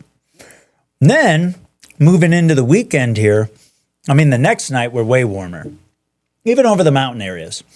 So this is a kind of one night concern. After we get past tomorrow morning, you can take the blankets, the buckets, whatever you got going on in the yard to try to protect things, you can get rid of them. It'll be fine. 60s and 70s again on Friday, a little bit warmer for Saturday, heading into the weekend. And then we watch that weekend system that might bring a couple showers or thunderstorms during the afternoon on Saturday. But, I don't think anything to get too worked up over, and I wouldn't cancel any plans around them or anything like that. All right, back to Tamco Live radar here as we watch these waves move through. You can see radar right close to the radar in the Pueblo area where the beam's a little bit closer to the ground, starting to transition back to rain now. I know some of you where radar is showing snow are getting rain. Radar's seeing the snowflakes up above your head, and in some cases those are melting on the way down to the ground. But we're getting this little break to move over Colorado Springs, over central Fremont County right now. That's ahead of the next wave that's moving out of the Denver area, is moving across the high mountains right now onto the western slope, is going to move across the San Juans and give the San Juans a burst of snow. That wave is also what is going to give the San Luis Valley a chance of some snow here, or some rain mixed with snow as we move into the middle part of the day. And for some of us, especially up at elevation, will deteriorate the conditions on the roads from where they are right now. Because between these two waves, we've seen some improvement from where we were a little bit earlier this morning. And, we've been talking about that ebb and flow here on Peaks to Plains weather for a few days. Underneath that second wave that in the northern part of the state has moved from the mountains onto the plains, you see in Denver, it's still kind of rough, especially compared to a couple hours ago. And we've been watching it move toward Castle Rock, where certainly the visibility coming down, the flakes are getting bigger as the lift gets a little more significant with that wave. And so that's what's coming to Teller County. That's what'll move back across El Paso County, the Pikes Peak region, here through the balance of the morning. Before we shift that off to the east, it's going to move into Fremont County. And so some of you that have seen conditions improve over the last 90 minutes or so will see conditions go downhill again. That's what'll happen here in Monument. That road that's wet right now at County Line probably starts to hold some slush again. As we sit at 73.52 right on the crest of Interstate 25 right there. Of course, you get east of the interstate, it's a little bit higher, up across Black Forest, some parts of the Palmer Divide in northern El Paso County, southeastern Douglas County, and southwestern Elbert County are a little bit higher, actually, than what we've got right on the interstate there.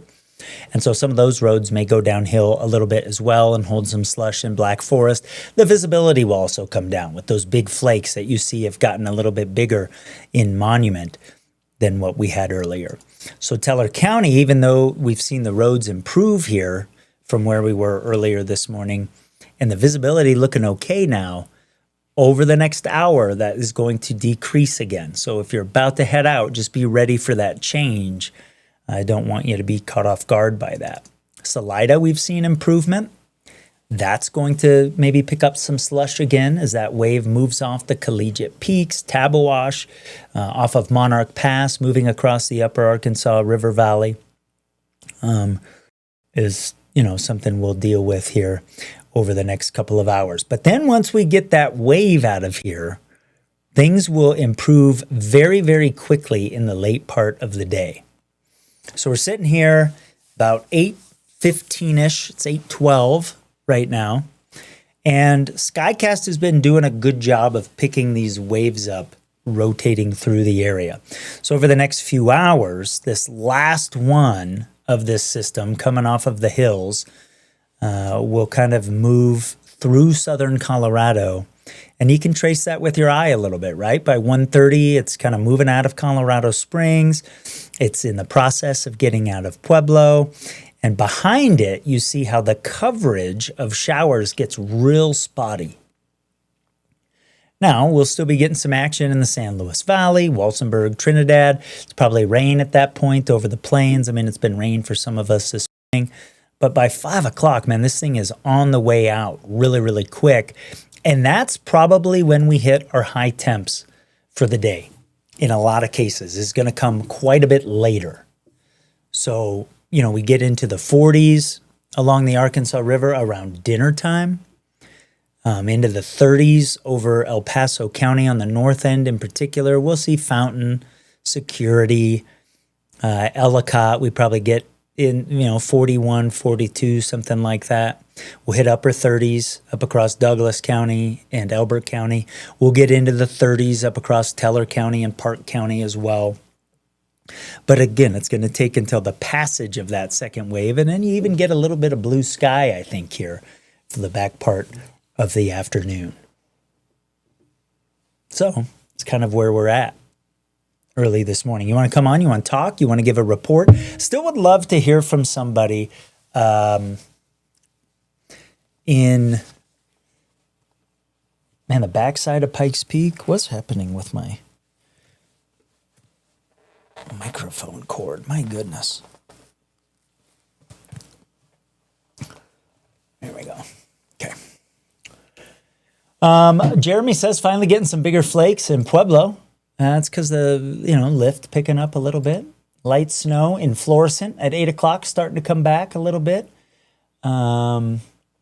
In Florence, Rick says we are getting the flow right now. I don't know if you mean that northeasterly push of wind we were talking about or what, but thank you for the report.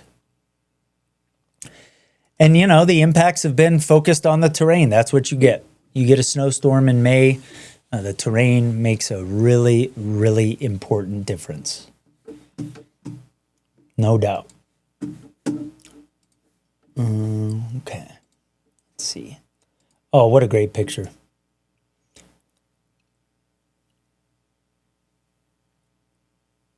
Wow.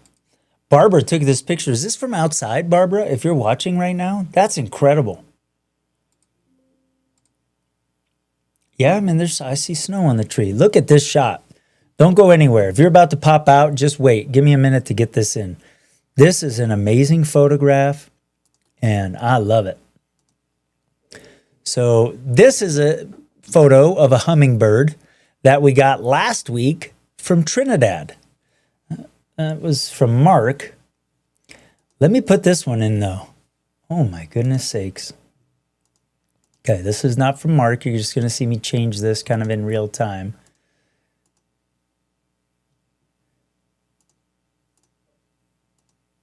Ready? Let me fix the aspect ratio. Let me fix that. That is a stunning, stunning picture.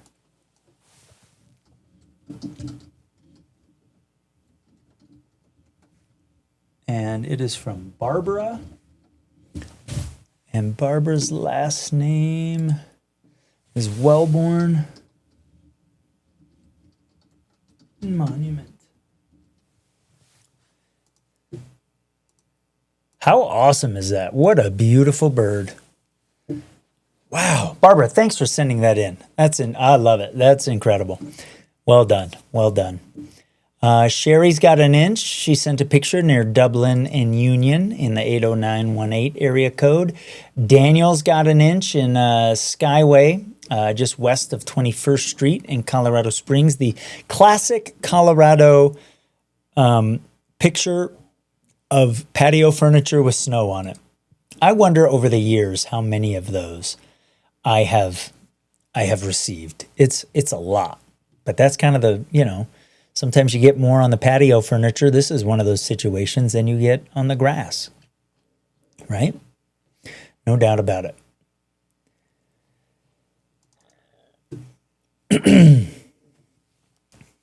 All right. So get ready here. Colorado Springs, Teller County, Fremont County. Eventually, like Pueblo, we're still seeing some rain and snow, but we'll see it pick back up again over the next 3 or 4 hours. Because this next wave and what will be the last wave, the main wave of the system, getting set to move in. We see that this morning on TAMCO live radar.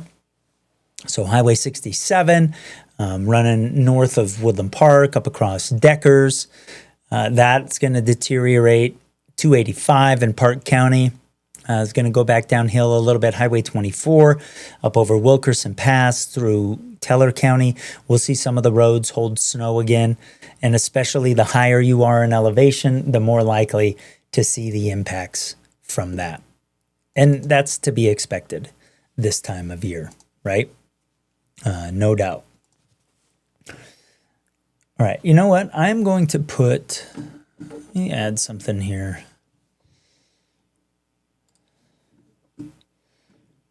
To try something.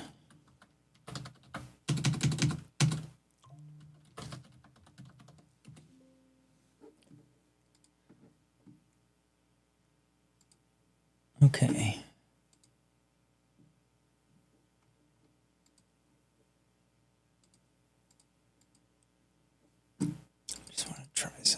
really quick. See if I can work something up.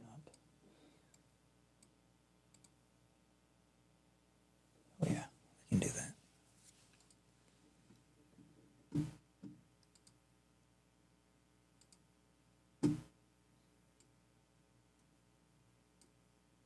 Okay. All right, let's do a couple of other cameras that I haven't showed you from CDOT here. This is near Hartselle in Park County.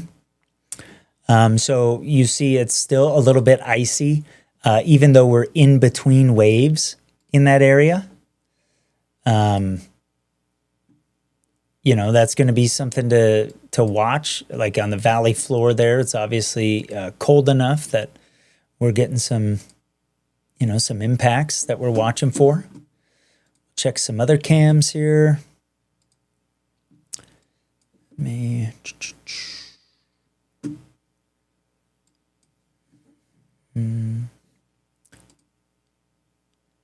right. Let's look at, let's check out Cotopaxi, where we've got a shot of the road right now. Doing okay, right? We've seen improvement after that first band moved through, waiting for the second band to move through. So we'll keep an eye on that. And let's check where else we got cameras that are worth looking at here. We checked out La Vida Pass, out over the plains. Let me grab one of you guys. You know, we're just wet out here. Looks like that Los Animas camera went down.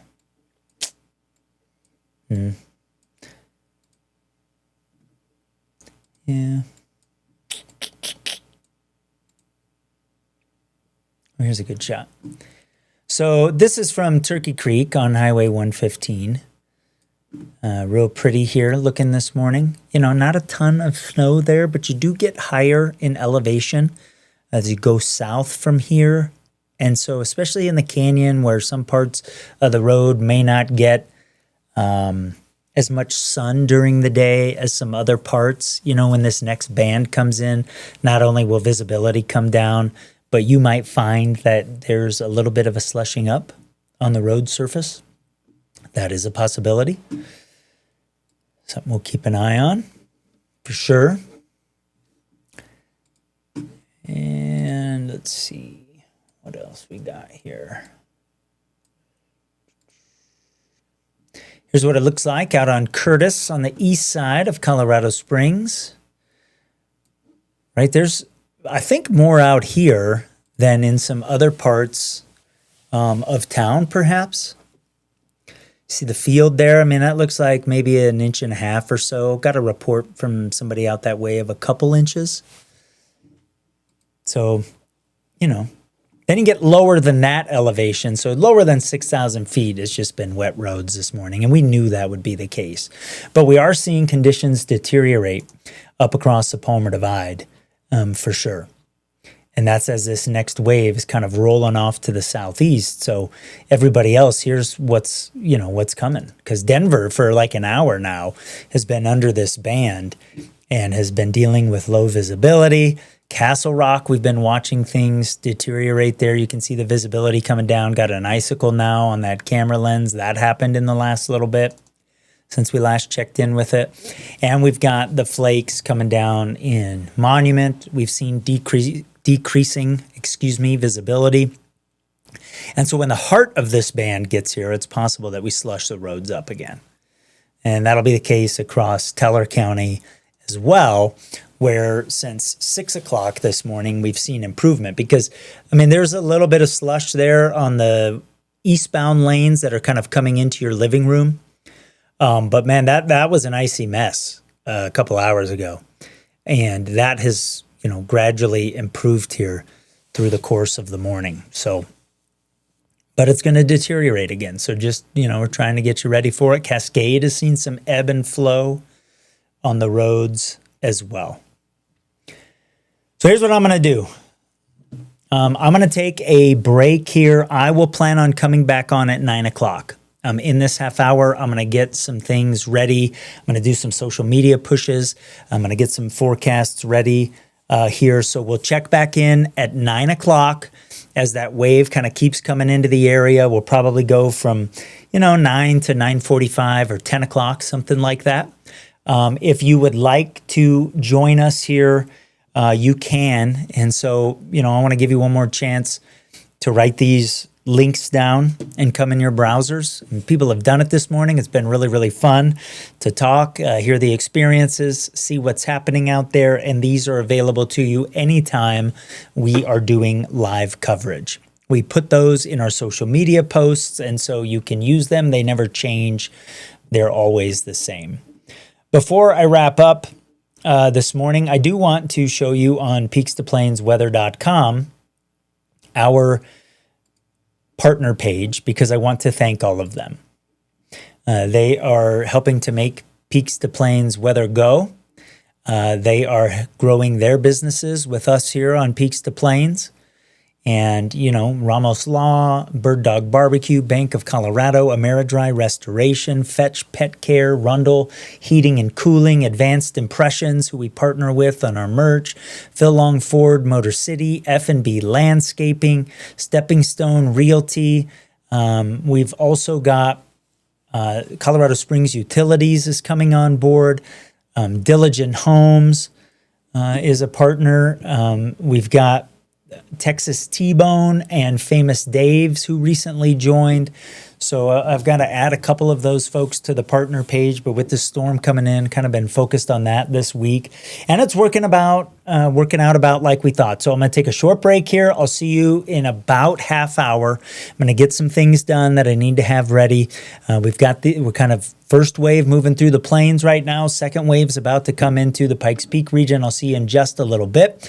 You've been watching Peaks to Plains Weather live this morning. Thanks for being a part of it. And if you haven't yet, download the Peaks to Plains Weather app. I'll be back on soon.